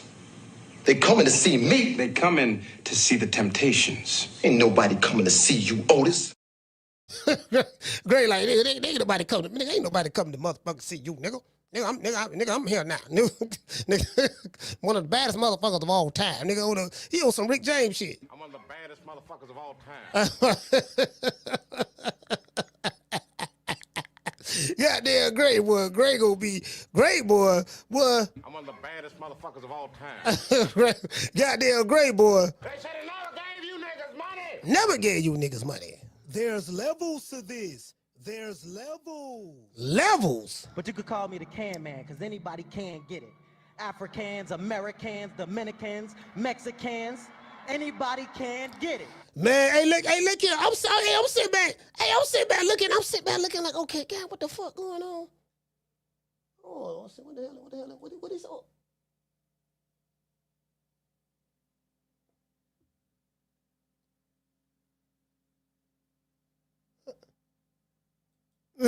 What the fuck these niggas talking about? Let's go over here. What the hell going on Twitter? Let's see. All right, hold on. The hell? What the hell? What is this? What the fuck is this? What is this? I'm slow in the boxing ring, right? Mentally. I'm talking about the boxing ring, what you was talking about. I'm slow, right? Mentally. What the hell? What the hell? Got a life, man. These niggas don't know how to sell a fight to save their life, boy. Boy, that's another thing, too. These dudes don't know how to sell no fight. Hey, we gonna be covering darts soon. Look, this the zone, right? Turk Alice, he said, get ready for the first global darts event in Riyadh, Saudi Arabia, Darts Masters, featuring a world-class lineup of famous dart stars. Hey, bro, now I know y'all looking at this thinking it's a joke, right? Y'all think this a joke. They show darts on the zone. I sat back and watched the World Series of darts on the zone, right? This boy, the motherfucking, let me tell y'all something. Boy, that shit cracking. Bro, I'm watching darts on the zone, right? They got they got a cheerleaders on stage. They got this fat white dude walking down the aisle. He got security walking him. I think they had a belt, or maybe he was the champion or something like that, right? And they got an announcer on stage. Now introducing to the stage, wearing 5'11" tall, approximately 375 pounds. You know him, Liverpool's very own, you know what I mean? Big John Bubba. Let's get a round of applause. Big John Bubba.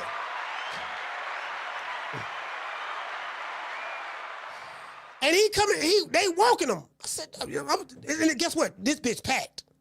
It's probably about 10,000 people in there. The bitch packed, right? I'm talking about this motherfucker packed. All these motherfuckers here. All these motherfuckers here to see some motherfuckers play some darts. I didn't understand it. For me, I'm like, these motherfuckers, they here for what? For this shit? Then another dude came out. Same shit. Came to the stage and shit. And I'm high and shit. I'm watching this shit, right? Man, these motherfuckers. But let me tell you something. Them motherfuckers good, bro. Them motherfuckers good. But them darts, that shit good, bro. That shit good, bro. I'm sitting back, okay, motherfucker.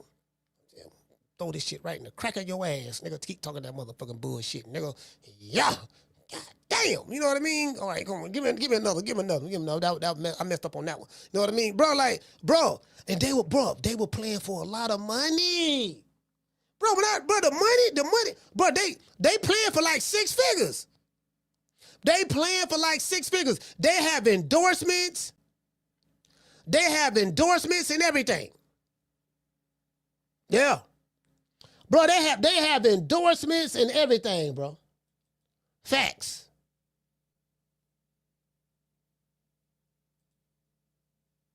These motherfuckers got endorsements and that, that shit cracking, bro. Boy, nigga, darts cracking. I say, shit, nigga, hey, we might be covering darts soon. Hey, at least they throwing hands in darts. And guess what? We ain't got to worry about no sign the contract. Oh, you said something bad about me on Twitter first, and you said something about my dad. What that shit Virgil Ortiz said? Like all that shit Virgil Ortiz said, we ain't got to hear none of that. They ain't doing that in darts. Nigga, just throw some hands. You throw your hand that way, I'm going to throw my hand that way, and then we going to see, goddamn it, who can throw hands better.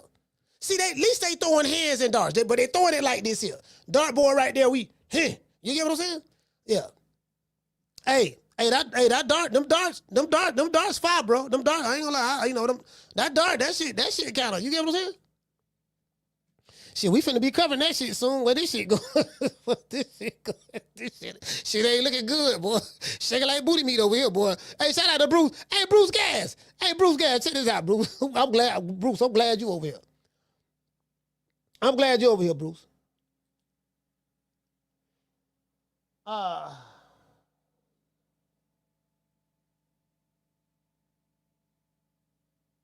Yeah. Uncle D, that's doggone Uncle D hugged up with Adrian Broner. Hey, Bruce, I want to ask you this question, Bruce. Bruce, some information. I received some information, Bruce. you know, I'm not too proud of. Not gonna lie Go to you, check brother. these guys out again here. Not too proud of this new information that I received. You know, Bruce, somebody, you know, I got detectives in the field, and my detectives have been working very, very diligently for the TMP Police Department. And we come to, you know, we found some evidence, Bruce, and you know, you're not in trouble. You're not in trouble, but we found some evidence, you know, some stuff that we see what you've been with, you know, something that you've been going on. And Bruce, I'm very concerned because we're trying to get some big fights to go down in the sport of boxing. And I've come to the conclusion, based on the evidence that I've seen, that you might be playing a big part in why we're not getting fights. And I'm going to tell you what I mean by that, Bruce. Let's go over here. One of my detectives sent me this, and this is what I found. Get a little closer. This was on your channel, Bruce. I think this is your voice. Angle on him. I see, Bruce, you got a bunch of ducks right here. I know these are geese, but geese and duck is the same goddamn thing. The geese is the same as the duck. It ain't no goddamn difference. They cousins. Bruce, it looks like you've been keeping all these ducks from fighting. I think that is Bruce. I don't like what I'm saying, Bruce.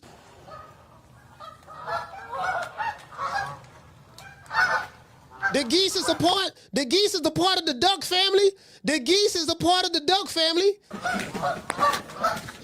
Them ducks just floating away from smoke. They go in the opposite direction. The smoke is to the left. They flying off to the right. All this damn quacking. Bruce, it seems that you have been trafficking ducks. You have been allowing fighters to duck smoke. See Virgil Ortiz right there. Oh, look like, is that Canelo? I don't know if that's Canelo. It might be Canelo cousin right there. Let's see, Rolly Romero right here. So we got Virgil Ortiz, Rolly Romero. Let's see, is there any more ducks? Anybody else ducking in boxing? Richardson Hitchens, he don't want no smoke from Gary Antoine Russell. He told Gary Antoine Russell he got to build his clout up, but this nigga ain't got no clout. So anyway, so this Hitchens, yeah, it's a whole lot of ducking going on. See, Bruce, you guilty as charged. Matter of fact, don't go nowhere, Bruce. We sending the police there. You finna be on the arrest. We got all the evidence we need. True. We charging you with conspiracy to work with ducks in order to keep them from making the big fights possible. We charging you with conspiracy, sir. That's it. I ain't want to do it to you. Tell your wife we sorry. You know, we gonna bring you back, but we gotta bring you up. We gotta bring you up on charge. Bruce keep it out. Bruce got all the ducks back there. The man got all the ducks, man. That's why we can't get these niggas to fight. Dude say, Coach, there ain't no ducks, them geese. Look, if you don't know, the geese and the duck is damn, they cousins. They just part of the same family. Both of them fly south for the winter. Both of them got feathers. Both of them quack. Well, the ducks say quack. The geese do a little something. They're like, he do a little more. You know, he don't really quack, but he does the geese version of the quack. It's the same shit. So it's the same thing. Geese, duck, same shit. If you're geesing me or you're ducking me. Either way it goes, it's the same shit. You know, man, the man geesing me, dog, he geesing me. He geesing me. It's a disgrace the way you've been geesing me. What does geesing mean? That's just another way of saying duck. True. Same thing. Two things can't be true at the same time. That's all I'm saying. I smell something, man. You smell something? I definitely smell something out here. I smell pussy. Yeah, these motherfuckers, all the ducking these niggas doing, man. Nigga can't get no. But anyway, back to what I was saying though. Boy, I'm gonna tell y'all something, boy. This is where it's gonna be at right here. American boxing is getting outdone by this. Boy, this is a huge audience right here for darts. Man, look here, darts hits the kingdom. I'm trying to tell y'all, fam. They got everything going to Riyadh season darts. Bro, they got Riyadh season darts, Riyadh season boxing, Riyadh season the World Cup soccer, Riyadh season golf. Bro, I told y'all the 2030 Riyadh season initiative. I think it was like $50 billion in it. The 2030 Riyadh season initiative, something like that. I'm seeing the video of Mama Ho. Mama Ho went to hollering about, Yeah, you know, they can pay Mike's son the $10 million. That's nothing to them. These people have trillions of dollars. They makes billions of dollars in interest. I'm like, what the fuck that got to do with the price of tea in China? They got trillions of dollars and they make billions of dollars in interest. So what does that have to do with anything? They can pay us that money. Bro, $10 million? Who gonna pay your son $100,000 fighter, mama? Ain't never made a meal in her life. Never. Don't know. The only meal your son has made is when he got that Happy Meal at McDonald's. You had a chance to make a meal against Shakur, you know what I mean? But remember what happened with that? Them Afro beats music. Shakur set us up. You remember that deal? Shakur set you up? Bruh. They planted drugs in our car. Bruh. You know, they said we was kidnapping kiddos. Bruh. The police came to our Airbnb, they put guns in my head. Bruh. I was in my undies. Bruh. It was hot outside. Bruh. You know, they found drugs in the car. Bruh. They slashed 4 of my rental car tires. Bruh. We went to 4 or 5 Airbnbs. Bruh. We got kicked out of a gym that we paid for that Shakur had control over. Bruh. You know, the tow truck driver, he was the one that saved me from going to jail. Bruh. I'm like, bro, come on, fam. Yeah. I'm like, man, nigga, that shit, nigga gonna be, we gonna be covering darts soon. That about the closest thing to Boston. Anyway. Going into this year was the Zone Premium subscription. Oh, wow. And I get it. I'm belaboring the point. All I know is this. When they came out years ago, they said pay-per-view is... Yeah, I'm trying to, boy, it's bad, boy. It's bad.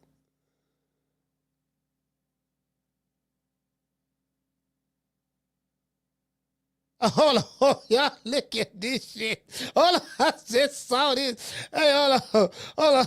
What y'all want to see something? Let's look at this right quick. Let's blow this up. This dude right here, he said, Virgil Ortiz manager posts more cryptic signs indicating that Booth versus Virgil is signed and done. Okay, he said it's signed and done. People making real moves out there in anticipation for them Ortiz tickets. Always know your value. Defend it outside of the ring, inside and outside of the ring. What did this mean? I don't understand. Like what? How was this? Is this telling me it's signed? He said my sources told me that they're finalizing the final details and the final signed contract. Let me call somebody. Hold on. Let me call somebody, fam. Let me call somebody. Hold on. Let me call somebody. Let me see. Shit, who can I call? Let's see. Tim Brad. Let's call Tim. Let's call him. See what the fuck he's talking. We need to find out. We need to find out what's going on. Nigga, I don't know what to believe. I can't read cryptic messages.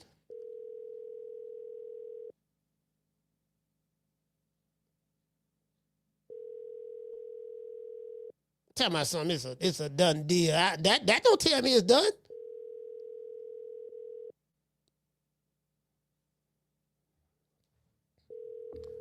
All right, Tim ain't answering the phone. Okay, let me call. Let me see can I call. What the fuck going on this bitch, man? The hell? See what the hell going on.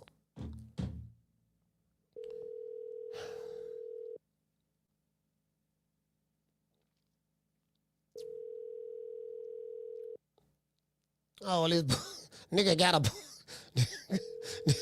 we got to pull teeth just to get 2 motherfuckers to fight each other.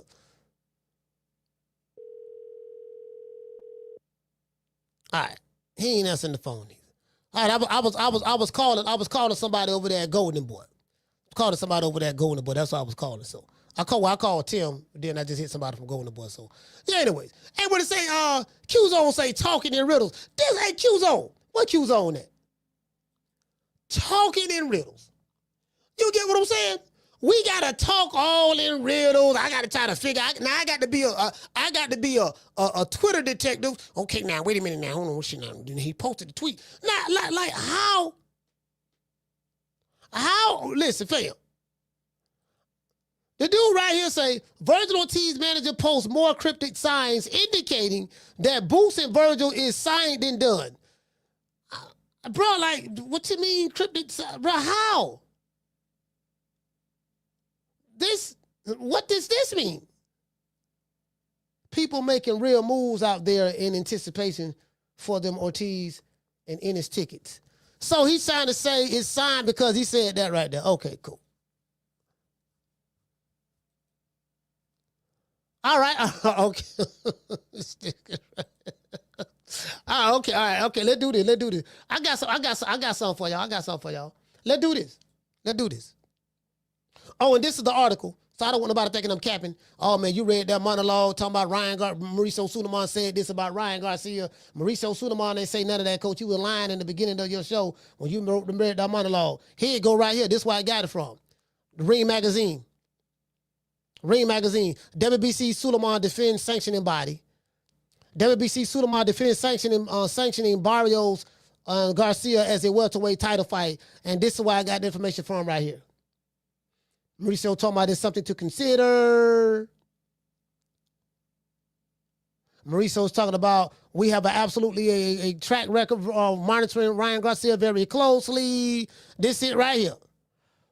This article right here. This guy, I don't want nobody saying I made it up. It's right there. That's the article. Anyways, damn, I forgot what I was fixing to do. Oh, okay. I know what I was finna do. Hold on. I know what I was fixing to do. Right here.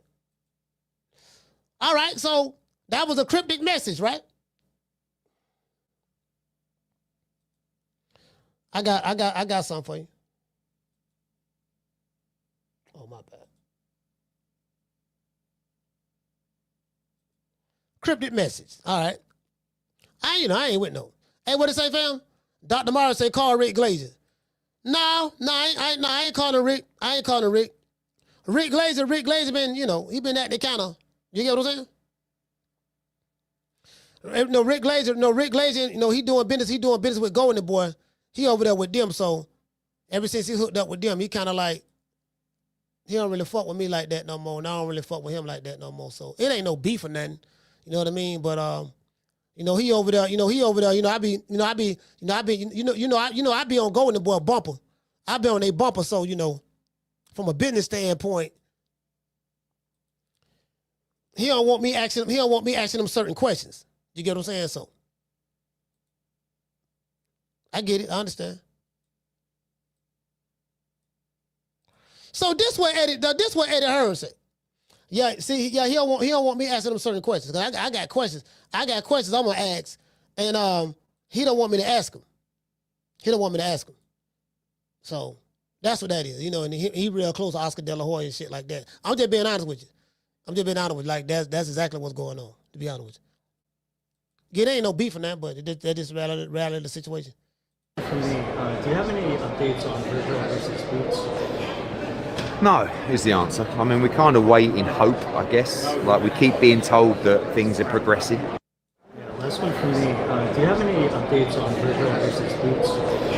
So he asked him, he said, do you have any updates on Virgil versus Boots? And this is what Eddie Hearn said.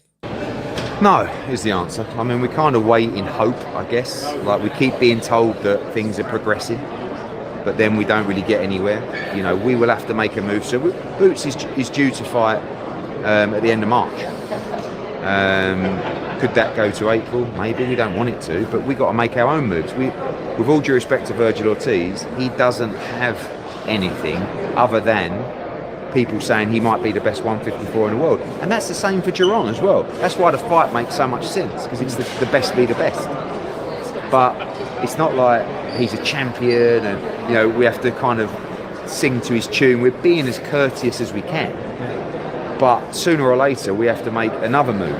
But it would be a very sad day for boxing if Virgil Ortiz doesn't take that fight, because everyone knows that's the best fight in American boxing right now.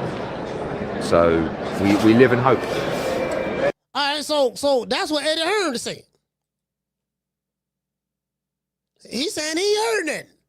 They saying it's progressing along. So I don't know. Again, I mean, these motherfuckers want 10 million. They want 15 million. They want the Donkey Kong Godzilla. They want Piccolo, Bam Bam Bigelow. I mean, they want the world. They asking for shit that they never asked for before in any fight that Virgil Ortiz ever asked for. Like, this is what I'm hearing. You get what I'm saying? So, you know, it is what it is. Virgil gonna get his ass whooped. He gonna get his ass whooped. That's what they fear. You get what I'm saying? They fear, they like, man, this motherfucker here, man, god damn, dog. That's what they fear. Because, you know how I know they fear that? Because why are you going through all of this for this fighter when you have fought multiple black fighters prior to Boots? And you don't have a history of doing any of these things that you are doing against Jerron Ennis. So that tells me everything. That tells the story. Oh, okay. You get what I'm saying? So, you know, shit, I seen what I need to see. I'm hearing Oscar want to make the fight. But, you know, that's what I'm hearing. Because Oscar like, look, man, you know, I hear he want to make the fight, but the fighter management team, they like, man, shit, nigga, we make that fight, nigga. Shit, we want everything. You get what I'm saying? So, you know. The defense is that's what I'm in. So, you know. And what did he say? He said 10 years and didn't even sniff a title. That boy's running for the hills. Man, hey, you can't make this up, fam. This bro, like, this what be throwing. Listen, you ain't gonna hear nothing about them. Yeah, we gonna fight Booz, we gonna whoop his ass, we gonna knock him out, we gonna do this and that. They talk about, yeah, man, pay us what we know we worth. And okay, what was you worth when you fought Erickson Lubin? All right, hold on. Let's do this shit. Yeah, I'm trying to, you know, cause I'm lost. I'm lost like a mug. Hold on, let's go ahead. All this motherfucking ducking, don't you see? Nigga, I know ducking when I see it. I know a duck when I see a duck now. Know what I mean? I nigga doing all that second decky shit. I don't give a fuck what a nigga say. I look how a nigga move. I'm like, dude, you wasn't moving like that against Erickson Lubin, fam. Hold on. See, one thing about me, right? We gonna keep that same energy. Hold on. I ain't got time for that shit there, bro. Not me, I ain't. Nah, you know what? Yeah, these motherfuckers here. No, we ain't doing that. Let me see. Jerron Ennis. Let's look up Virgil Ortiz. Look this motherfucker here up right here. Shit. See, this the problem I have. This the problem I have. 24-0, 22 knockouts, right?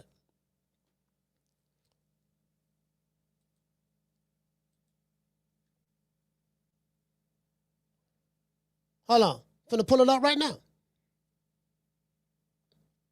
Oh, they showing Canelo. This motherfucker say Virgil would fit right in. Roberto Duran, Cuban and Panamanian.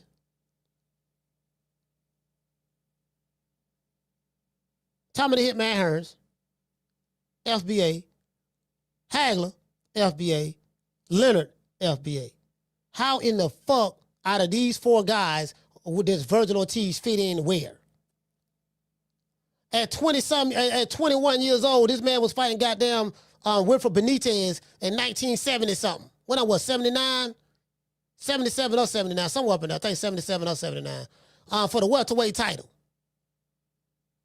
He wasn't telling Benitez, yeah, dog, I need $10 million, dog. Even though Ray was making that, but I'm just a dog. I need. He wasn't making it at that time, but after that, that took him to the next level. Yeah, dog, I need 15 million in cryptocurrency. Then I need another 100 million on Federal Reserve notes. Then I need some gold. Then I need some, you get what I'm saying?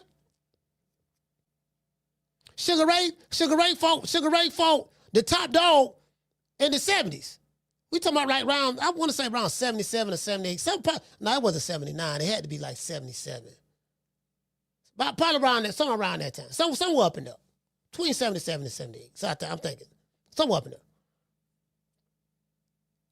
Virgil Ortiz wasn't doing that. Hagler, because of boxing politics, did not get a shot at the title until his 50th professional fight. 50th. And before that, he had to go to Philly. All them goddamn killers, Philadelphia had some bad goddamn middleweights over there. Willie Monroe, Briscoe. He had to go through that motherfucker. Matter of fact, his losses came. I think his loss came from a Philly fight. A couple of them. Now he came back in the division and stuff like that. But I'm just saying, he got it the hard way. He had to get in contact with Tip O'Neill in Congress. It was so political because Hagler really got blackballed. He had to get Congress involved in order to get him to get a shot at the title. Promoters didn't even want to mess with him. Top Rank didn't mess with him. Bartar and King, they had to get them involved. That's well documented. Virgil fit in with that. Then once Hagler became the undisputed champion, he was the champion for 7 years. Undisputed champion for 7 years. Straight, consecutively. Until he lost to Ray Leonard in a close split decision. So, anyway. Yeah, so, all right. So, okay, this is my thing. But anyway, let's go ahead. Let's go back. Let's go back. I'm trying to see what's up. Somebody said, hold on, can I go back? Hold on, I'm trying to pull it up. Oh, that's Edgar Berlanga. Now it's taking me to Edgar Berlanga. Why is it talking about this mixtape shit? I'm trying to pull it back up. I can't pull it. I'm trying to pull it back up. I can't pull it back up. For some reason it ain't coming up. I forgot who I just saw this at.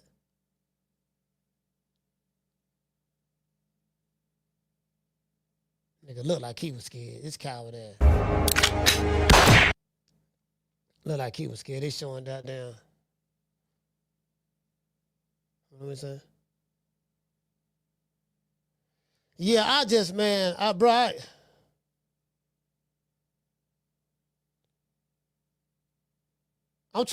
there looking at X right now, looking at all these goddamn posts. So anyways, let's pull this up though.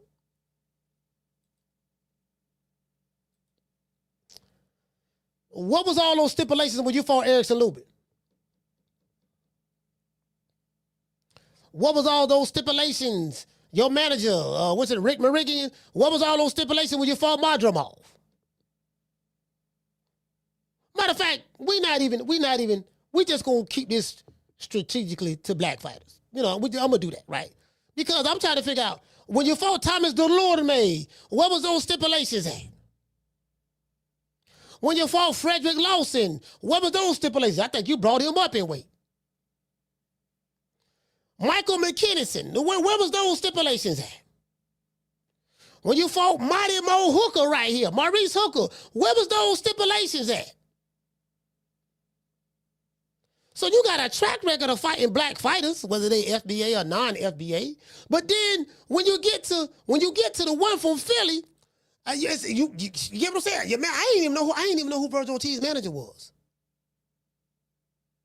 That's how quiet that motherfucker was. If he was making noise, I ain't really know much about him. Because he wasn't making that noise like that till when it came to this fight. Trying to make the Boost fight. When it come to the boy from Philly, man, Lord have mercy, when we fight that nigga. Yeah, man, boy, I'm gonna need a whole lot for that one there, boy. Listen, man, that money you paid me for Lubin, yeah, what's going on, Virgil? You want me to double it? No, man, quadruple it, 10 times it. True.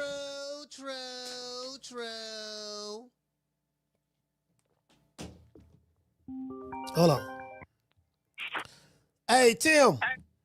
Hey, what's good, man? Hey, man, I was hitting you, man. I was calling you. I was on the show. I wanted to ask you a question about what's going on with the Virgil Ortiz and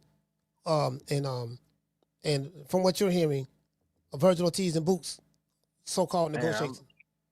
I'm not hearing anything, to be honest with you. I'm not hearing anything. I just know that it's a money thing. I'm sure Rick Meridian and Virgil Ortiz, they people, they probably want more money.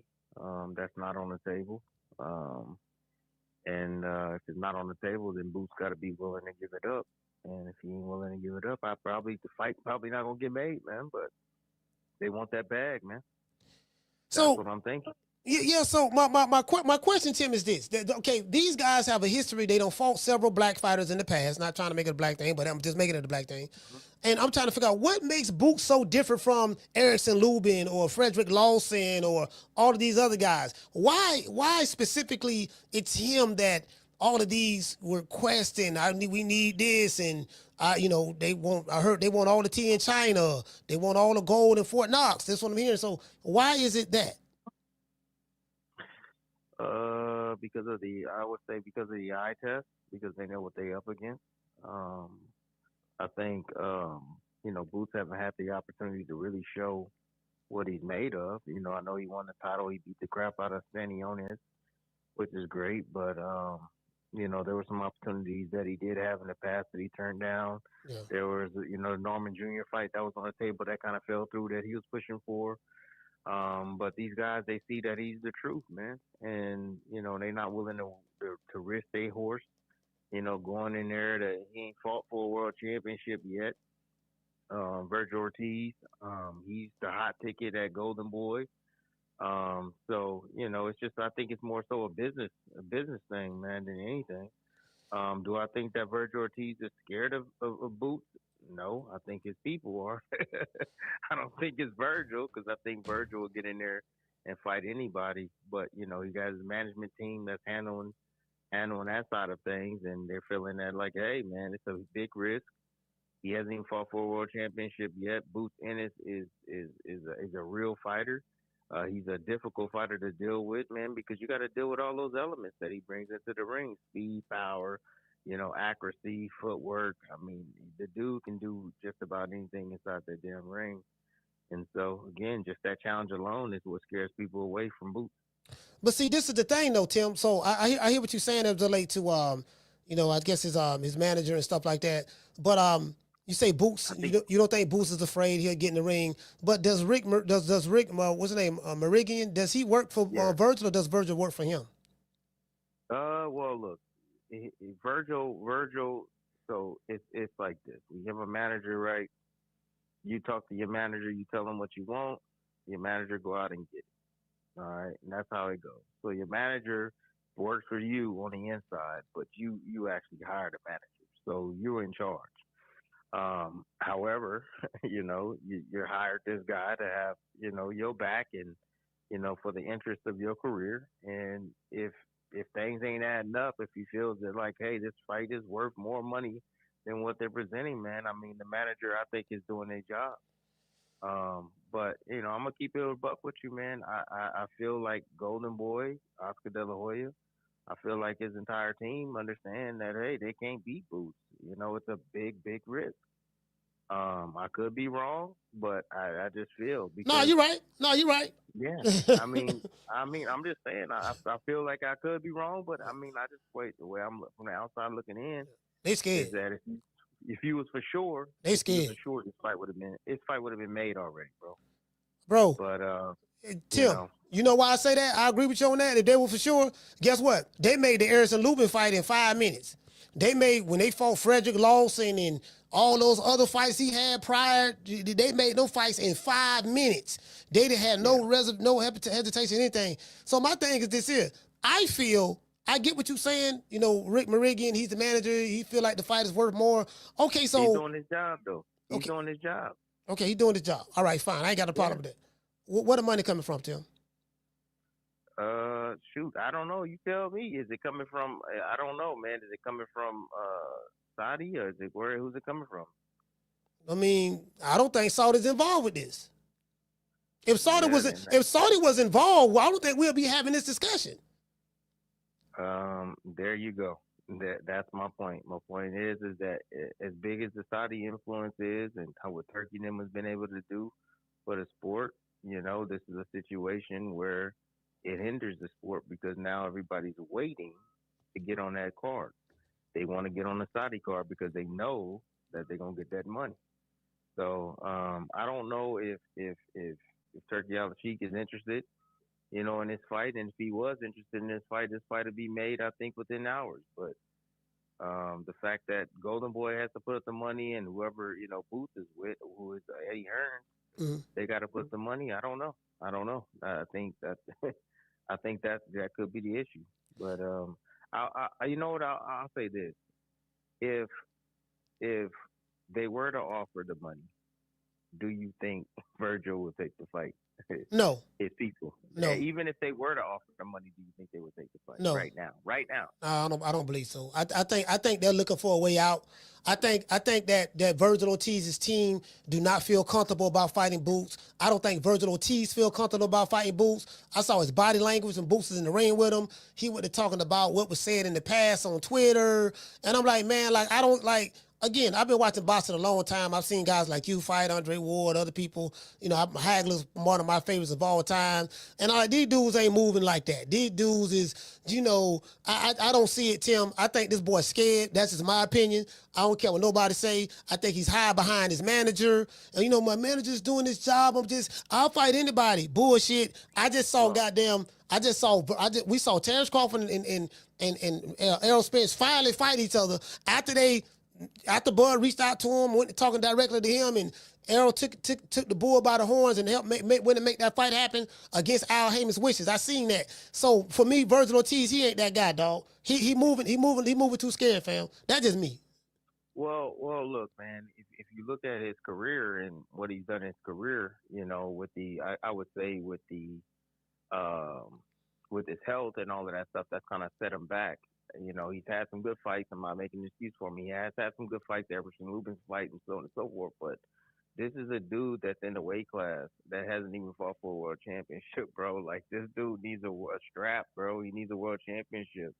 I think Boots needs a world championship as well at 154 pounds. Yet alone, at the end of this month, you got a guy named Xander Zayas that's fighting Abbas for the WBA title. Yeah, exactly. So he's going to unify the title in the division, the youngest one of the youngest ones in the division. And it's like, dude, and these dudes right here haven't fought for a world championship yet. So, look, they can fight. What they fighting for? They fighting for what? What they fighting for? It's money and what else? I'm the best to say I'm the best in the division. They ain't got no straps. I think this is the thing. I think that this fight can definitely, this is just my business sense. I'm putting my business cap on. All right. This fight can be made within the next year or two. Both these guys need to do a little bit more work in the division, pick up a strap, beat one of these guys, Bakaram or whoever. Boots can fight those guys or whatever, get a strap. Virgil can fight Xander or something and get a strap, and then boom, then they go ahead and they do it for undisputed or for 3 belts or unification, whatever. But I think it'll bring more glitz and glam, more money to the table as well. And, both these guys, I think, could remain undefeated before the end, but they're going to knock each other off. I got Boots all day. I've already told you guys. I got Boots all day if they were to fight. However, you never know, man. This is boxing. Man, Tim, the fighters make the belt don't make the fighters. This is the era where these dudes talking about belts don't matter. If Virgil Ortiz cared so much about a belt, he would have had one by now. He's been boxing for 25 years. He ain't never fought for a title. So this fight is bigger than the belt. It's bigger than the WBC, the WBO, WBA. This fight is bigger than that. So I feel that if they go back and try to say, well, yeah, man, we going to try to get the belt first and come back together, they ain't never come back together because one side clearly don't want this fight. That's just how I see it. I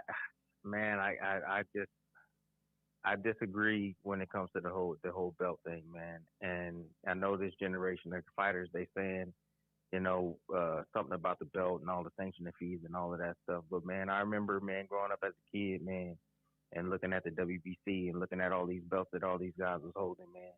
And you know what I mean, putting in that sacrifice and that dedication.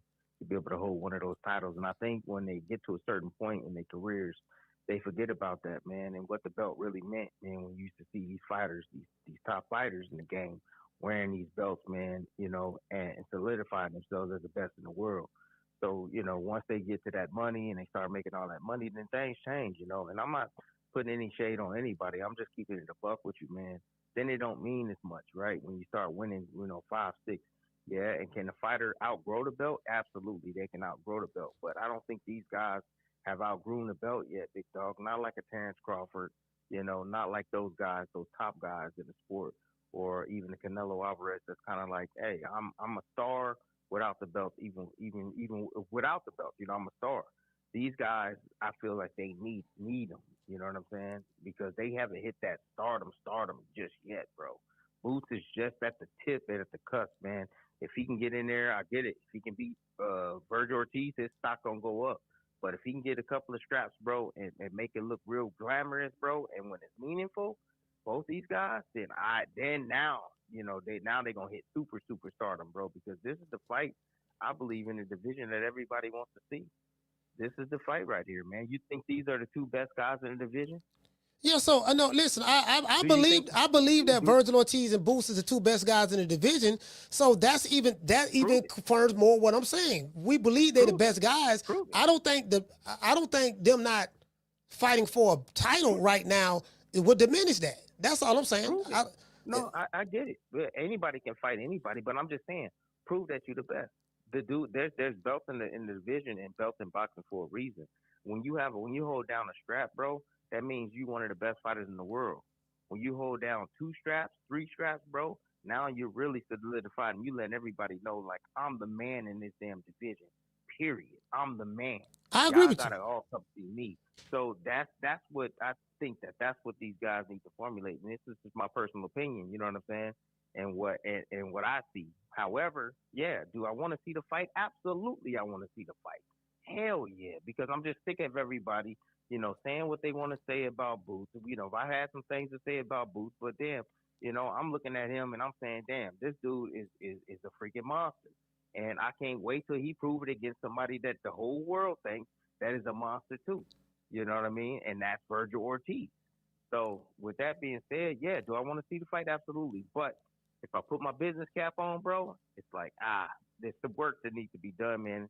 And I think if these guys are to do the work, it'll make it even more glamorous and give them more money, the money that they're looking for. But anyway, and maybe even Turkey might get involved in. But see, this is the thing.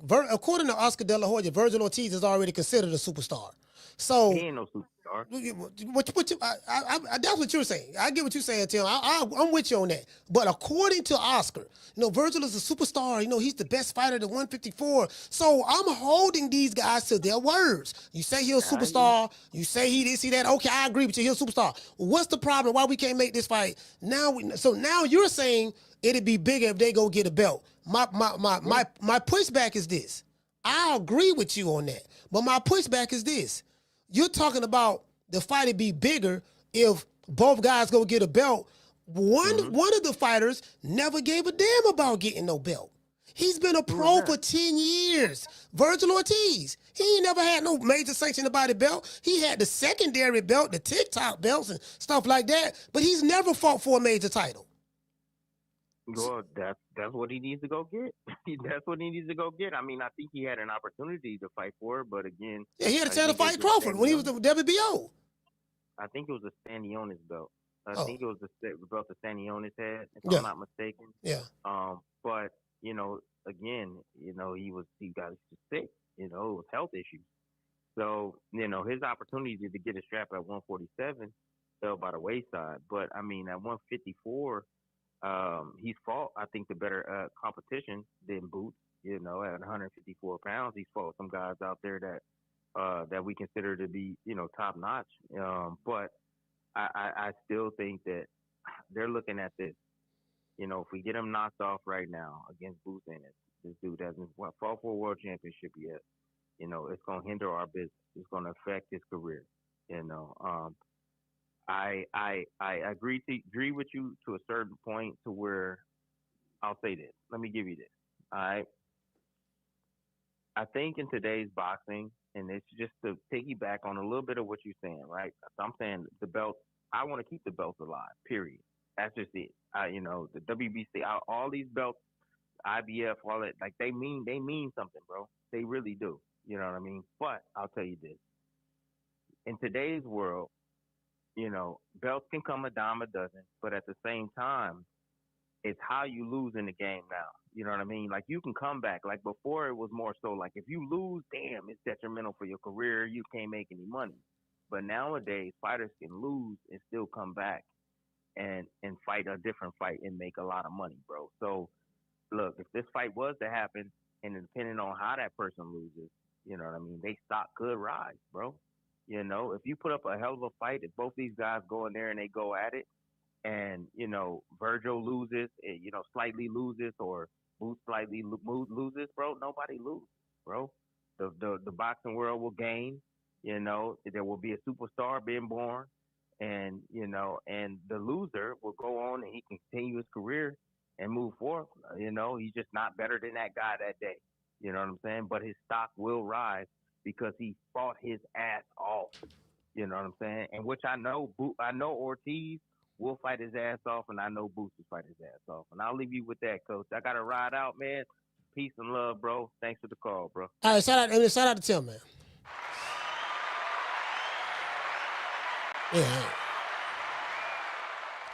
Yeah, I disagree. I disagreed. I disagreed with a lot of shit. Tim was saying, that's my guy. Tim Bradley, that's my guy, man. But I disagree with some things. I'm gonna tell you why. Cause see, if we go that route, the way, okay, yeah, dog, they got to go get the belt now. Now that's another. See, y'all see where this is going at, right? Y'all see where this is going at. Virgil Ortiz ain't never fought for a belt.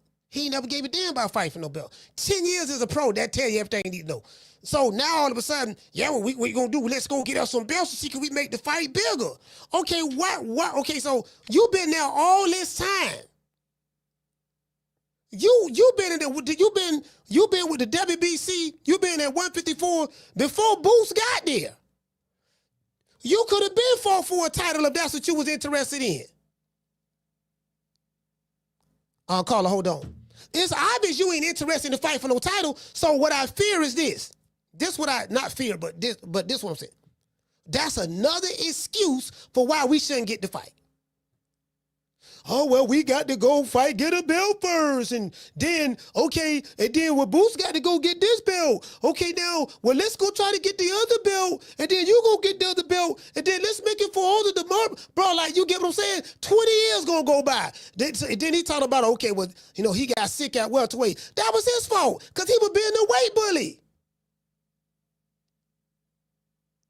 That's what people fail to realize. Virgil Ortiz was getting sick because he had outgrown the weight, but he's still trying to fight at welterweight. So he's trying to rehydrate, get real big, to have a size advantage over the smaller fighters in the welterweight division. So you got sick because of your own doing. You should have been moved up. I don't feel sorry for you because you got sick. That was self-inflicting, homie. Now, if you got sick and it wasn't self-inflicting, your sickness was weight. Your sickness was weight bullying or was weight bully related. You're damn near 6 feet tall. You're supposed to be at 154 or 160. You're really a middleweight. If we're being honest.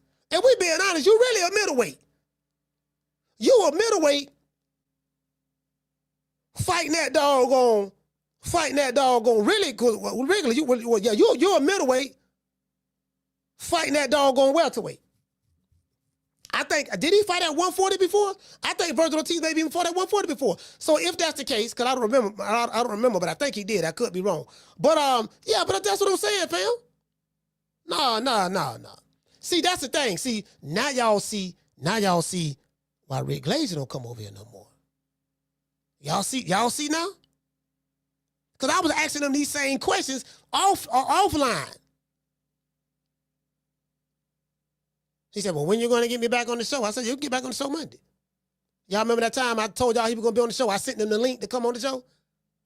He ain't never click on the link. Then he hit me up 3 days later. Oh, man, you forgot I was supposed to be on the show. I said, I sent you a link. He said, no, I didn't. I took a screenshot of the text message and sent it to him. I said, look at your text. He looked at it.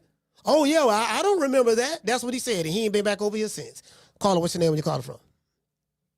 Jamie from New York. Jamie, talk to me. I knew Rick Gracia was bullshitting you, bro, from day one.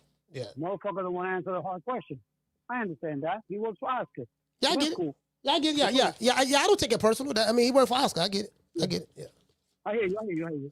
But yo, bro, cause that's why I don't fuck with boxing, man, since 2015, bro, because of all this ducking and marinating fights, man. You know? But, Oscar and Mauricio, they need to shut the fuck up, man. Oscar, you're not giving us a fight. Mauricio's not mandating fights. You know, Oscar continues to milk the cow and give us shit fights. And Mauricio's only interested in what fighter he can get the biggest paycheck, you know? The truth is, these two motherfuckers are scared that Turkey Al-Sheikh is about to put them out of business. You know? You feel me, Coach? Yeah, and Turkey, bro. Yo, Turkey lifted their skirts, man. You know? Now that they don't know what to do now, bro, because they're gonna have to give us a fight. You know? Shit, Coach. It was Turkey Al-Sheikh that gave us undisputed, in the heavyweight division. Yeah. Since Lennox Lewis. Yep. You know? Yep. And bro, I don't understand why it took so long, bro. You know, for this to happen. You know? So listen, Coach. If Turkey's gonna give me the fight, fuck Oscar, fuck Sulaiman. You know? They're the reason why boxing is where it's at today, man. You know? And I don't know how you know. I don't know how, but I feel that Turkey is about to hurt their pockets, you know, and they know it. Yeah. So the truth is, man, bro, I love it. I can't wait to see it, you know. See this what's going on too, right? So I told y'all, in American boxing fans only focus on the big name fighters. They're gonna focus, and I've been saying it. They're gonna focus on the Canelos, the Crawfords, the Tanks, the Devin Haney's, the Shakurs, the Ryan Garcias. It's only like 6 or 7, 8 big name American fighters that they're gonna focus on, right? Everybody else, they don't really pay attention to. They don't really pay attention to them. Mm-hmm. So anything outside of those big name fighters or whatever the case may be, it's not gonna really get a lot of traction on social media boxing channels or other channels as well, because American boxing is so top heavy, it's so big name fighter driven, right? And so so now that Turkey Al-Sheikh is like, okay, now y'all gotta fight each other. You know, if you want this money, you got to fight each other. And so the American boxing scene has imploded.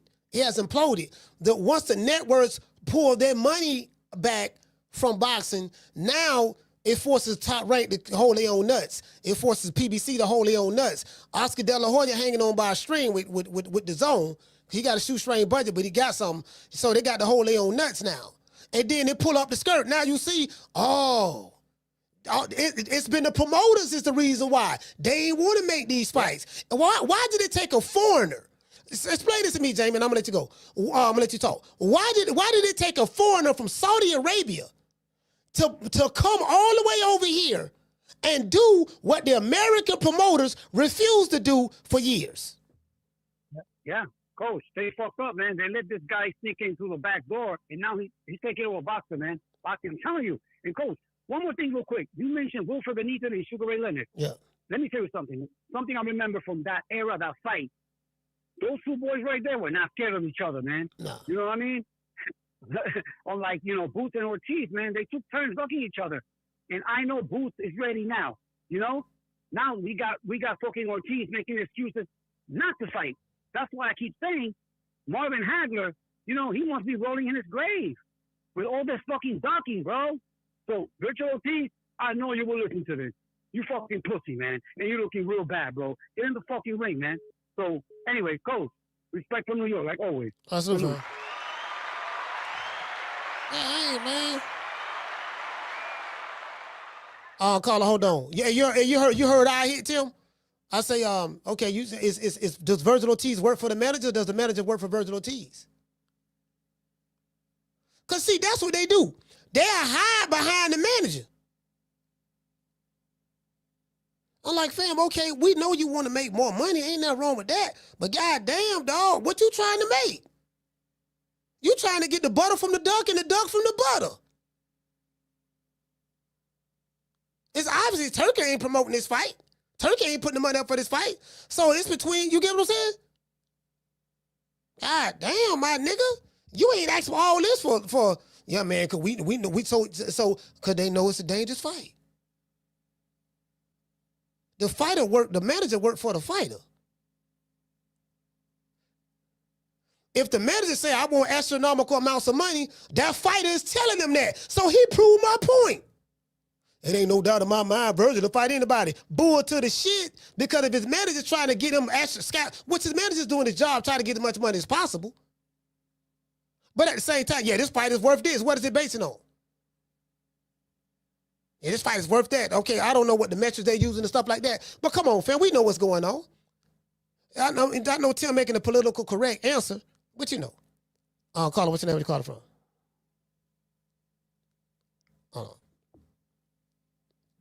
I don't know. Somebody call the show? Whoever called the show, call back. Yeah, y'all call back. Yeah, sorry about that. Yeah, nigga around this bitch, man, shit. Yeah, it is what it is. We talking about right now. Somebody say, Chris say Virgil and Boots have both ducked each other more than once. Yeah. I get all that. I'm talking about right now. We talking about right now. Right now today, what's the problem? Right now, I'm trying to simplify. Caller, what's your name? Where you calling from? What's up, Coach Damon from Detroit? Damon, talk to me. Yeah, man. As far as the turkey on the sheep thing and the PBC and all these different promoters, what happened was, man, Turkey had been putting up the money for shit, the PBC, some of the zone fights. Cookie, cut it out. Putting up the money anyway. And what I think happened was, shit, he got tired of being behind the scenes and started his own shit. But Turkey been putting money in boxing for a while. That's a known fact.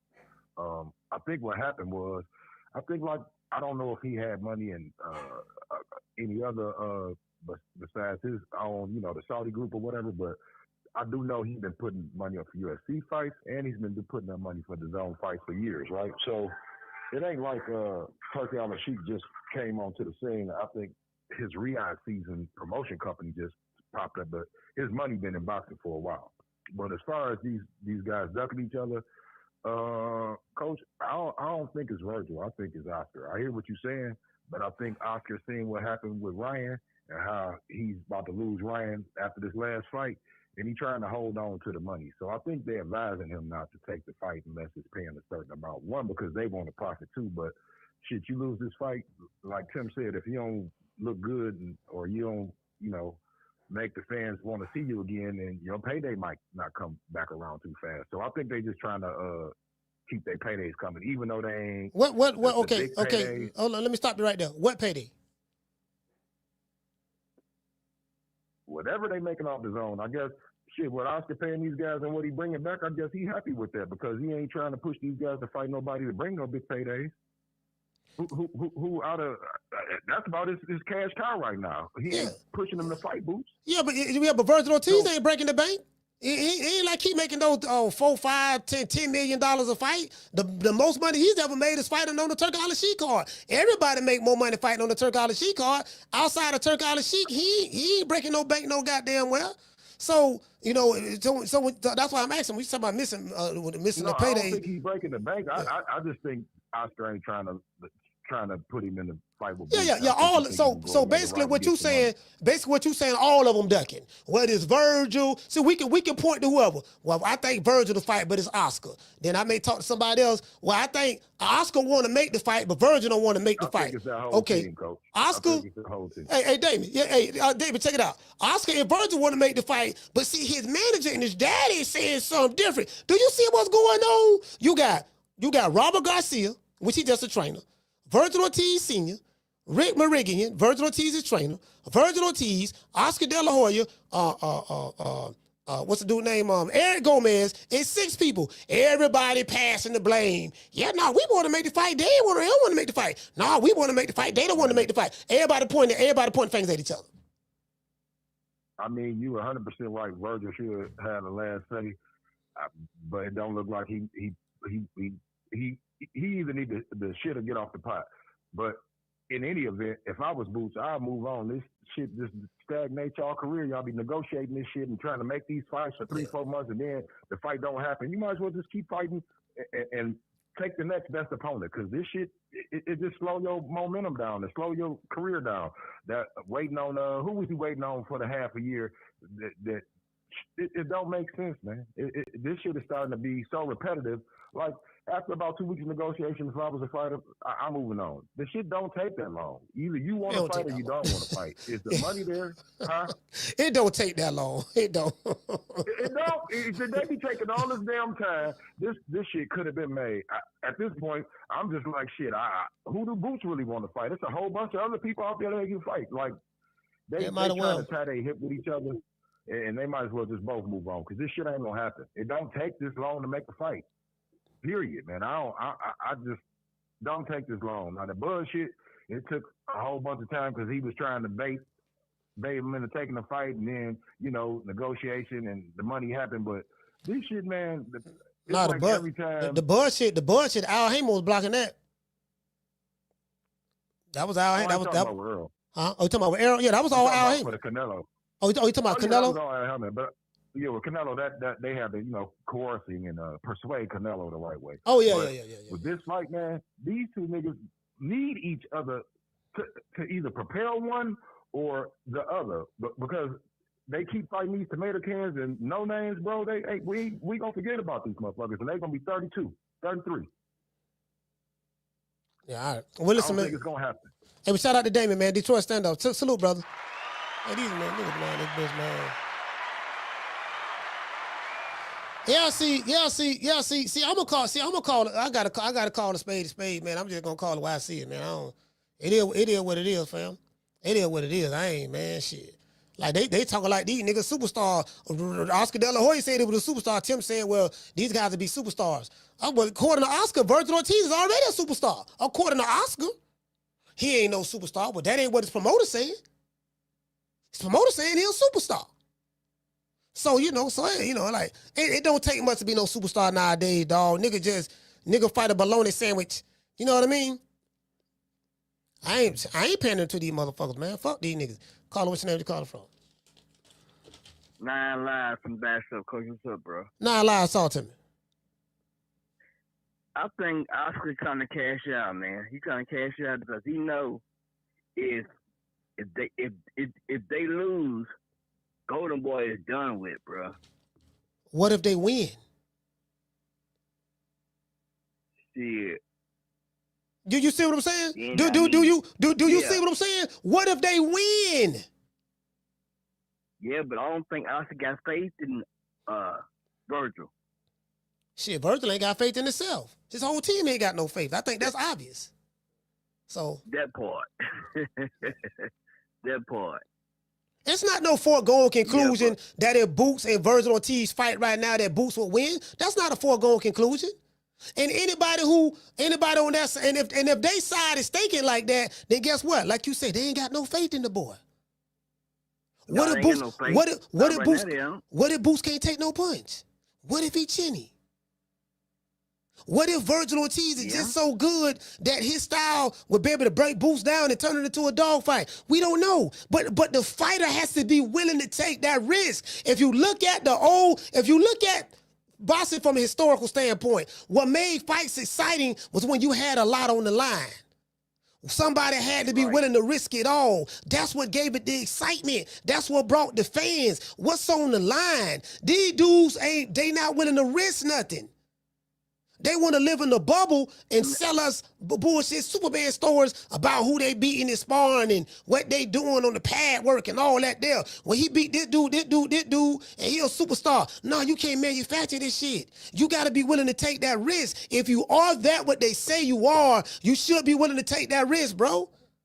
That's why I don't compare these niggas to no haggler or nothing like that. I think on both sides, I think all of them motherfuckers quacking. That's what I think. Yeah. I'm really not playing that, coach. All right, salute, fam. Yeah. All right, shit. I'm just saying. I'm just saying anything can happen. If the man who you say he is, you say you're a superstar, You say he the baddest in the 154-pound division. Okay, knock. Nigga don't pull it up in your house and nigga don't knock, bro. Check this out. Again, I'm not team Jerron Boots Ennis. I'm not team Virgil Ortiz. I really don't give a damn about neither one of these guys, to be honest with you. You get what I'm saying? I'm just calling it right down the middle. However, I got to call it the way I see it. If this dude is who you say he is, if he Debo, Oscar said, don't nobody want to fight Virgil. Don't nobody want to fight him. Would you want to fight a guy like Virgil Ortiz? Did you see what he did to Erickson Lubin? Yeah, okay, well, Boots, okay, do Boots that way. Did you see what he did to Erickson Lubin? Well, yeah, okay, well, do Boots that way. Oh, well, you saw him as, shit, do Boots that way. Goddamn, goddamn. Yeah, you listen, Virgil has a better resume than Boots. Okay, fine, okay, well, add Boots to the list of other guys who you beat. Oh, goddamn, nigga talking about add him to the list. Shit, I don't know, nigga really want to fight on. Oh, goddamn, the business got to be right. See, this is the business decision. See, the business-wise, this nigga scared. You did. I'm Debo. Who? Debo. What's up, y'all? What's up, Red? What you got on my 40, homie? Yeah, man, fuck all that, man. Nigga talking about some, they need to get a belt. They need to get a belt. Nah, that just, bro, let me tell you something. How you gonna tell a nigga to get a belt who never cared about getting a belt in the first place? So belts has never been Virgil Ortiz's priority, is my point. He had a chance to fight Crawford twice at 147 when he was the WBO #1 mandatory. We saw goddamn the president of the WBO was on the boxing boards. What he said. He said, man, nigga, we presented that fight to doggone Virgil Ortiz twice. His team said no. What's the dude's name? Gilberto, I forgot his name. His team said no. I pulled that receipt up on the boxing boys. And his team said no, man, twice. That's how Sean Porter ended up getting in there. I think Boots was #1 at one time, too. He got out of that after being #1 and went the IBF route. Sean Porter got in there. Sean Porter leapfrog. He had no leapfrog somebody to get in there. That's what Sean Porter wasn't ain't no fault. Ain't no Bud fault. So I don't want to talk about the past. I want to talk about now. I brought the past up to prove a point. The reason why I brought the past up, the point I'm trying to prove is this guy never cared nothing about a belt. So we can't, all of a sudden, the belt has value. No, okay, I'm going to prove my point. Because Tim got off the phone. This was my next question I was going to ask Tim. You say the belt has value, right? Roland Romero, how valuable is the WBA belt in the welterweight division? Roland Romero got it. What I told him, I say, look, the belt, I say the belts, I say the fighter make the belt don't make the fighter. If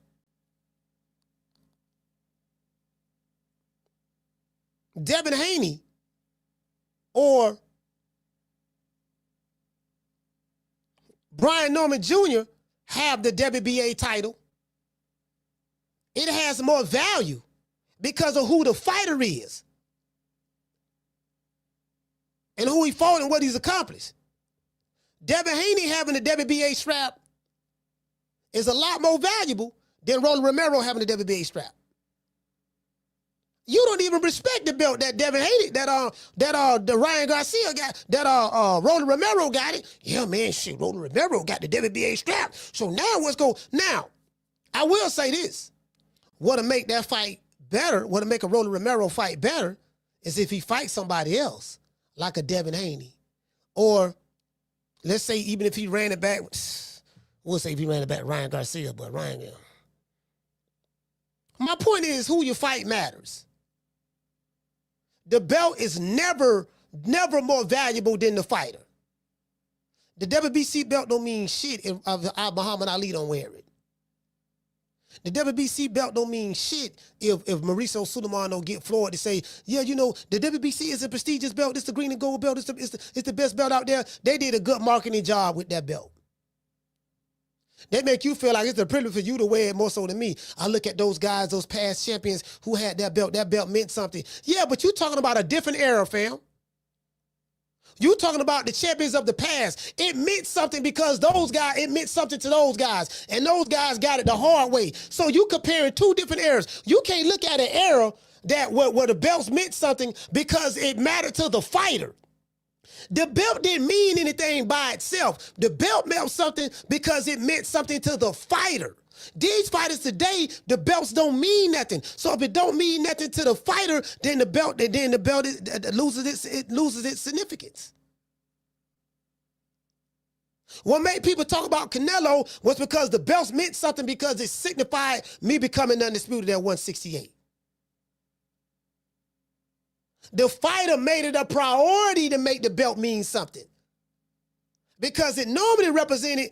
When I fought a guy for his title, this was the best guy in that, and one of the best guys in the division.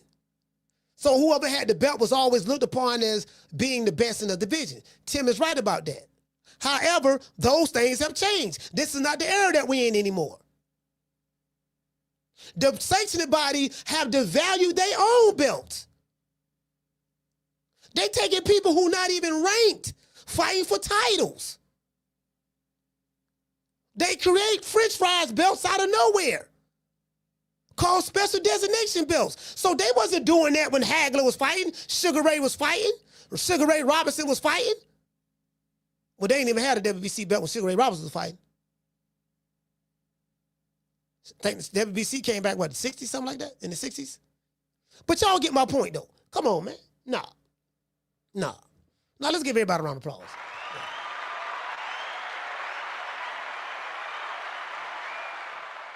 That's just another excuse for why we can't get the fight. Niggas ducking. That's all that. Listen, this what I heard right here. Y'all want to hear what I heard? This what I heard. This what I heard right here. I don't know what y'all heard, but this what I heard. This is the traffic on the bay this morning.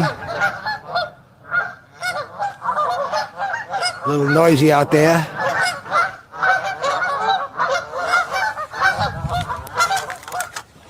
See, we got a bunch of these guys. A bunch of these guys. You heard what Bruce said? Bruce said we got a bunch of these guys right here. Look at all these ducks. Geese, ducks, same thing, same thing. Look all of them right there. Look all of them right there. Look at them. Duck and smoke. Looking out for anything that's a threat. Looking out for anything that's a... Look at this one right here. He got his chest out, too. Standing right over here in the yard. Not right now, dog. Don't worry about it, dog. This is something you don't see y'all see Boots coming, let me know. every day. If you see Boots, he go Rick Marigian right here. Don't worry about it, Virgil. Hey, guys. Gotcha, Virgil. Don't worry about it. I ain't finna let these niggas get to you. Don't worry about it. As you can see. Y'all see Boots over there? Hey, do y'all see Boots over there?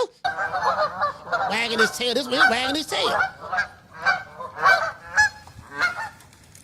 All right, y'all let me know. He's still right there. Let me know if you see him now. Let me know if you see him.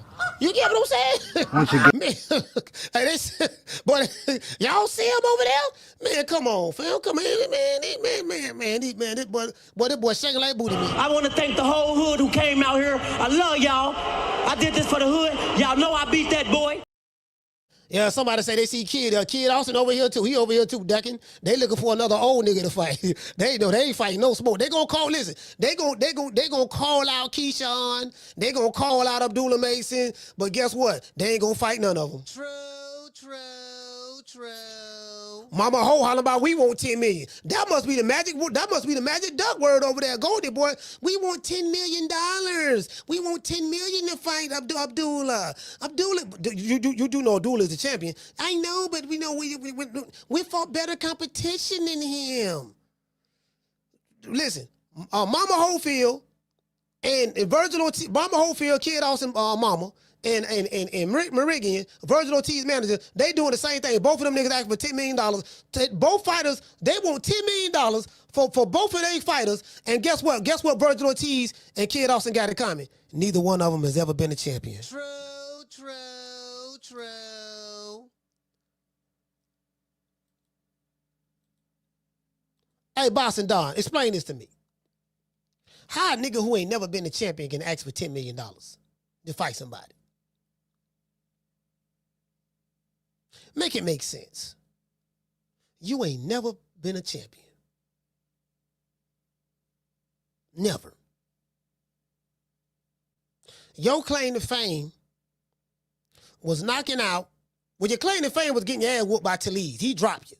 But your claim to fame was knocking out a cross-eyed nigga from Philly that got a hitch when he boxed. Nigga squared. Your claim to fame. You caught him. Now shout out to Tabby Farmer. I met Tabby Farmer. He's a nice guy. I met him. He's a nice guy. So this ain't no shade, Tevin. I don't want you to get mad what I'm finna say, but I'm finna say it. But Kid Austin claim to fame is knocking out a nigga in 2 seconds that was cross-eyed and had a hitch. Came off of two, old as hell, came off of 2 brutal wars with William Cepeda. The nigga couldn't even see you. One eye looking that way, the other eye looking that way. Nigga came out there like that. He threw his head up. You wrestled him, caught him with 1 punch, knocked his equilibrium off, and then, goddamn it, you talking about something. Then you went to holler about, my son almost killed him. He almost killed him in there. Because, that's why when he came to the side, he's emotional. He said, I did that to my friend. You know what I mean? Because the real Floyd wasn't in there. He wasn't in there. And then when he came back to the side, then the real Floyd came back. You get what I'm saying? You remember that? That's your claim to fame. And sources say, according to sources, allegedly, your boy on PEDs. True. That's why this nigga so muscular. He got all that muscle. Yeah, he got good genes and shit, but sources say this boy on PD. Sources say, I've been hearing this a minute. That's why I got to say sources say. So whoever fight that boy, y'all better make sure it's drug tested. And I'm hearing that about multiple fighters over there. Allegedly. Got to say allegedly. All right? Allegedly. Anyways, anyway, let's do it. Shout out to the hood. I want to thank the whole hood who came out here. I love y'all. I did this for the hood. Y'all know I beat that boy. Yes, sir. We did this for the hood. I am sick of hearing these bullshit Superman stories about the Wassa legendary Bruce Leroy catching bullets with his teeth. Catches bullets with his teeth? Nigga, please. Hey man, shout out! Hey, listen, man. Shout out to Booger Ray. Make it last. Make it last forever. Don't let our love be.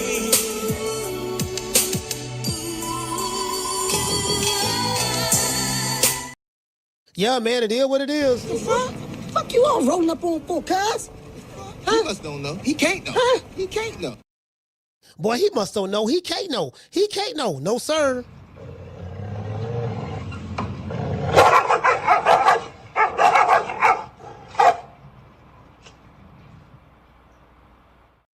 Whole lot of that going on. Hey, whole lot of that going on. A whole lot of that going on. It is what it is, man. Listen, man, we got to separate the wheat from the tail, man. It is what it is, fam. You know what I mean? Like we gonna call it what we said. Fuck the we team fuck the other side. Y'all know I got a t-shirt that say fuck the other side, right? Y'all saw me wear it on this show. I think I'm gonna wear it tomorrow. I'm gonna try to remember to wear it tomorrow. I got team fuck the other side. I don't give a fuck about the other side. All I care about is us over here. It's all about the TMP family. It's about us. It's about us. That's all I care about. Anything outside of us, the hell with them. True. Because we don't need them. We don't need them. I swear to God, we don't need them. We do not need them. No, sir. Y'all finished or y'all done? I ain't got no more talking. Ain't got no more talking. Anyways, it is what it is, fam. Shout out to the Facebook box. Hey. Yeah. Oh, that look good.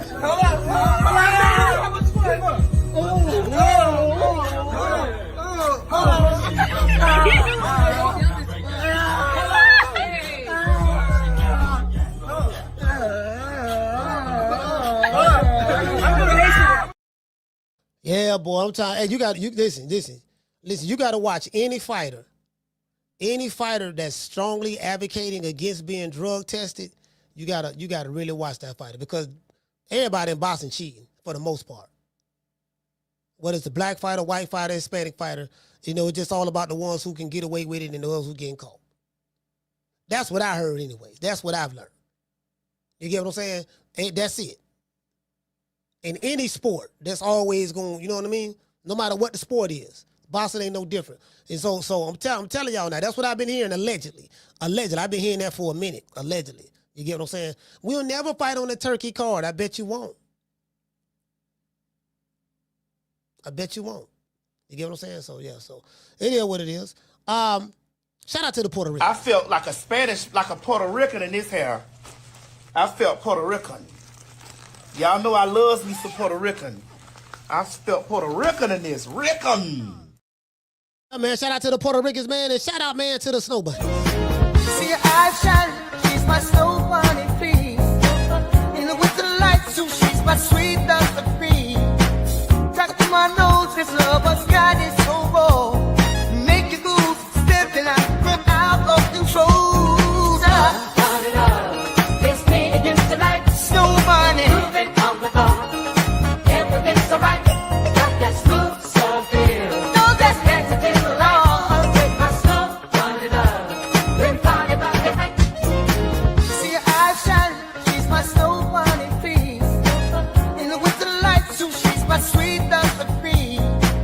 Talk to my nose, this lover's got it so raw. Make you move, stepping out of control. Turn it up. It's me against the light. Snow Bunny. Moving on the bar. Everything's alright. Got that smooth soul feel. No, that's dancing in the light. With my snow, turn it up. Then party about the night. See your eyes shining. She's my Snow Bunny, please. In the winter lights, too, she's my sweet dust of cream. Talk to my nose, this lover's got it so raw. Make you move, stepping out of control. Turn it up. It's me against the light. Snow Bunny. Moving on the bar. Everything's alright. Got that smooth soul feel. No, that's dancing in the light. With my snow, turn it up. Then party about the night. See your eyes shining. She's my Snow Bunny, please. In the winter lights, too, she's my sweet dust of cream. Talk to my nose, this lover's got it so raw. Make you move, stepping out of control. Turn it up. It's me against the light. Snow Bunny. Moving on the bar. Everything's alright. Got that smooth soul feel. No, that's dancing in the light. With my snow, turn it up. Then party about the night. Yeah, man, it is what it is, man. It is what it is, man. I'm sitting over here looking over here, man. I got this one motherfucker, man. Let's see. It is what it is, man. I'm sitting there, man. See, that's the thing, right? See, the thing is, I'm gonna hold these motherfuckers accountable. I don't give a fuck about none of these motherfuckers. I don't. I don't pledge allegiance to none of these motherfuckers. Again, I don't make no money off of them. I ain't getting no check from them. So I understand Rick Glazer. Rick Glazer getting a check from Golden Boy. So when you getting a check, he got to do what the paymaster tell him to do. He ain't finna fuck up his bread and butter. And I do understand that. You know what I mean? Me, I don't get a dime from neither one of them. So there is no bread and butter to fuck up. I make my own bread and my own butter. I am a very, very successful entrepreneur myself, living very well, and I ain't hurting for no money, nothing like that. We doing very well over here. So, it is what it is. You get what I'm saying? So I'm going to call it the way I see it. So I don't give a fuck about none of them. I'm going to call it the way I motherfucking see it. That's it. I'm going to be a voice to the voiceless. I'm going to be a voice to the voiceless for any fighter who wants to. If you're a fighter out there, you got some shit you want to say, get in contact with me and you want me to say it, I'll relay it for you. I won't throw your name under the bus. If you don't want me to mention your name, I won't mention your name. I'll relay it for you. I'm here. You can call the Coach Malachi hotline. I got a lot of people who call me. A lot of shit I know. A lot of people who call that phone. And if they call this one, I got two of them now. A lot of them call this one. But if they call this one, this the bat line. This here. That one there, this one here be about cheese too, be about money too. But that one there really about money. When you call this one, everybody ain't got this number. You got to be a hell of a nigga to get this number here. To get this number right here, you got to be a hell of a nigga. True. Yeah, it take a hell of a nigga to get that number right there, boy. Anyways, it is what it is. Let's give everybody a shout out. Shout out to Summer in November. Shout out to Green Eyes P. Bishop Bullwinkle. Shout out to Hollow Davis. Summer in November. Master Goku. Shout out to Anton. Shout out to MB813. Shout out to Chris. Let's see where we at. Let's go over here. Shout out to the Natural. Who else we got? Shout out to we got the Natural. Shaku and shout out to Schoolo. Shout out to Tila. Tila say, like this discussion today, Coach. Thanks. Hey, I appreciate that, Tila. You know what I mean? Hey, Tila, Tila, check this out. This is a true story. I'm gonna show y'all how I set everything up, right? So I do this shit, right? It took me about an hour to come up with what we're gonna talk about with. I found that shit right there. I said, we're going to talk about that. That's what we're going to talk about. We're going to talk about that. So I found that right there, you know what I mean? And I went to looking at that shit, analyzing it, right? I said, oh, this motherfucker was unranked. I wouldn't have said nothing about it had they not disclosed that Ryan Garcia was unranked. He wasn't even ranked in the sanctioning bodies. So don't tell me about the WBC got rules. Them motherfuckers ain't got no rules. That shit is subjective to them when they want to change it at any given time. And if you look at their bylaws, they got something in there saying that. So I ain't nobody trying to hear that pussy ass shit. Miss me with that moral high ground shit. Y'all fucked up. The Golden Boys, the top ranks, the PBCs, y'all fucked up. Y'all dropped the ball. This shit over. You get what I'm saying? This shit over. Me personally, I want to destroy the old guard. That's what I'm pushing. The old guard got to go. Y'all had your chance, baby boy. Y'all had your chance. Y'all got to go. You're ducking. You ain't making the fights. That's how you died off the first time. That's how you lost the hardcore fans. They saw it a long time ago. Now you got the new booties. Now you got the influencer boxing fans, the Jake Paul's fan base, the Ryan Garcia fan base. That's what's taking over boxing now. Y'all got the influencer boxing fans. That's it now. That's what you're stuck with. So you can, the TikTokers. The Casanat boxing fans, the TikTok boxing fans, the Jake Paul boxing fans, the Instagram boxing fans. You got the Reddit boxing fans. That's what you got here now. Pushing that same old guard propaganda. Nah, fuck the old guard. The old guard, y'all, it's over with. Y'all are dead and gone. Right now, we having your funeral. We see y'all in the ground. I got a shovel with some dirt on it. Well, I'm finna help bury you. I'm destroying anything old establishment. It's over. You dig? True. It's over. You get what I'm saying? Because one thing about it, y'all can't control me. Coach say what the fuck he want to say, when he want to say it, how he want to say it. You dig? It is what it is.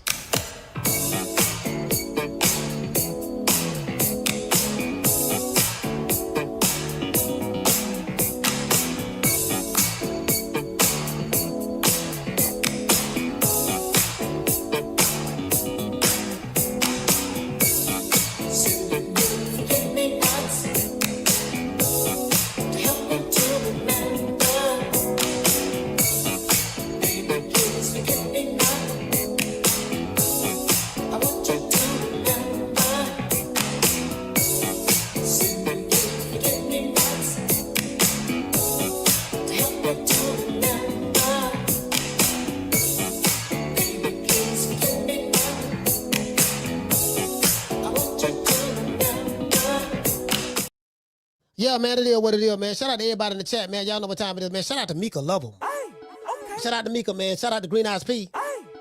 Shout out to Pope Pimp. Chris Shaw P. Shout out to Tila. Dr. Paul Evans. Jamie from New York. Shout out to Timothy Bradley. Shout out to Shaw Cool Hands. Shout out to who else we got, man? We got Mr. Kendall. Kendall, what's going on, brother? Cooking with Sir Senior. Salute. Tony Montana. Okay, we reloaded. Shout out to G5 from the Bronx, man. The Boogie Down is in this bitch. Shout out to Q Zone. Chris Legg said, and with those come weird ass casuals that don't know shit.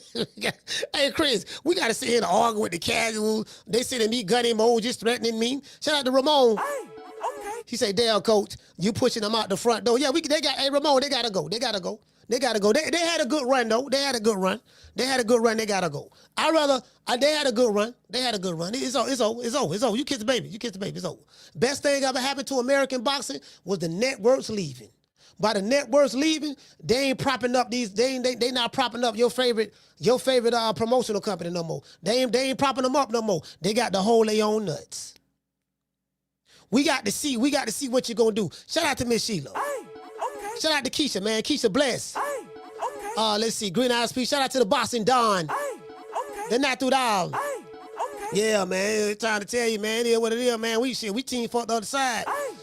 Shit, they ain't down with TMP. Fuck them. Shout out to Shaw Cool Hands.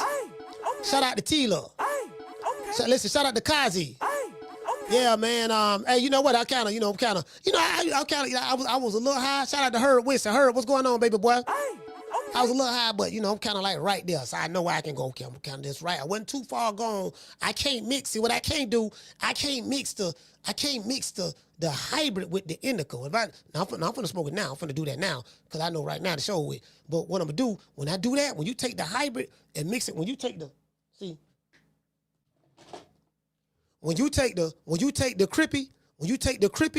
I got. See, let me tell you what I got. That's diesel dough. That's that diesel. That's an indica. This crippy indica. When you take the crippy and you mix the crippy, which is the indica, with the Nitro Dream, which is a hybrid, Lord have mercy. True. So I got a sativa. Right here. I want to try this. Oh, that's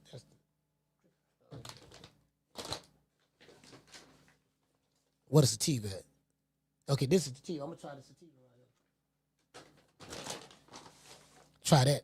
See what's up with that. Anyway, yeah, man. Shout out to everybody, man. Y'all know what time of TI is. Ramon, hey Ramon, salute to you, brother. Y'all know what time of TI is, man. Hey, we got a fight party this weekend. We going live this weekend. Fight party this weekend. We doing some Super Del Matias fight. We gonna cover that. I catch you guys tomorrow. You know my motto. Don't meet me there, beat me there. Peace. Man, I'm out of here, bro. Let's go. Man, I'm out of here, bro. Let's go.